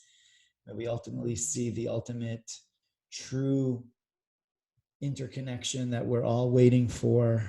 We're all waiting for that time of just goodness. We could get out of our homes and be partying with our, not the way we were before or people were before, but really connecting to our friends, loving and saying the blessings to our friends, connecting, hugging them, connecting to our loved ones, giving them a hug.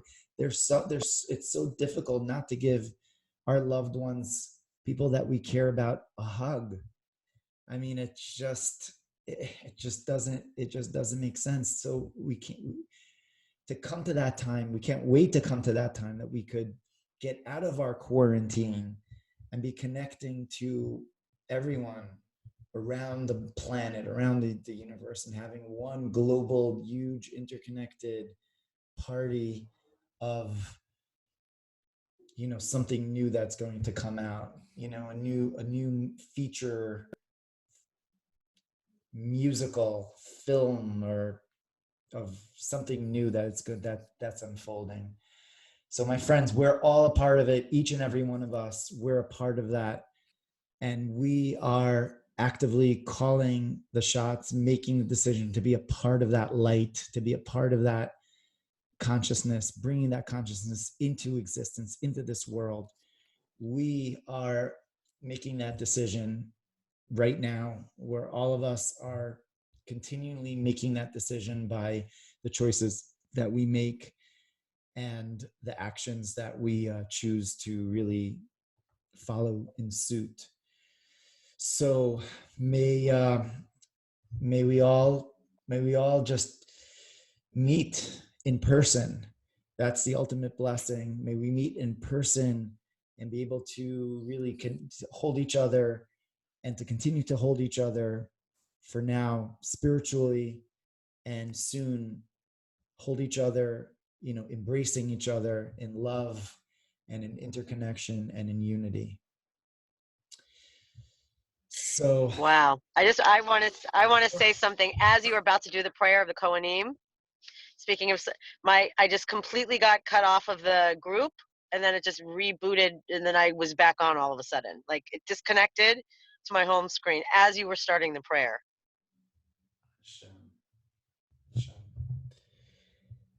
So yeah, so it's been 3 hours, and again, we could keep on going on and on this, and yeah, and there's so many amazing comments. We're gonna try to get to them, and feel free to email and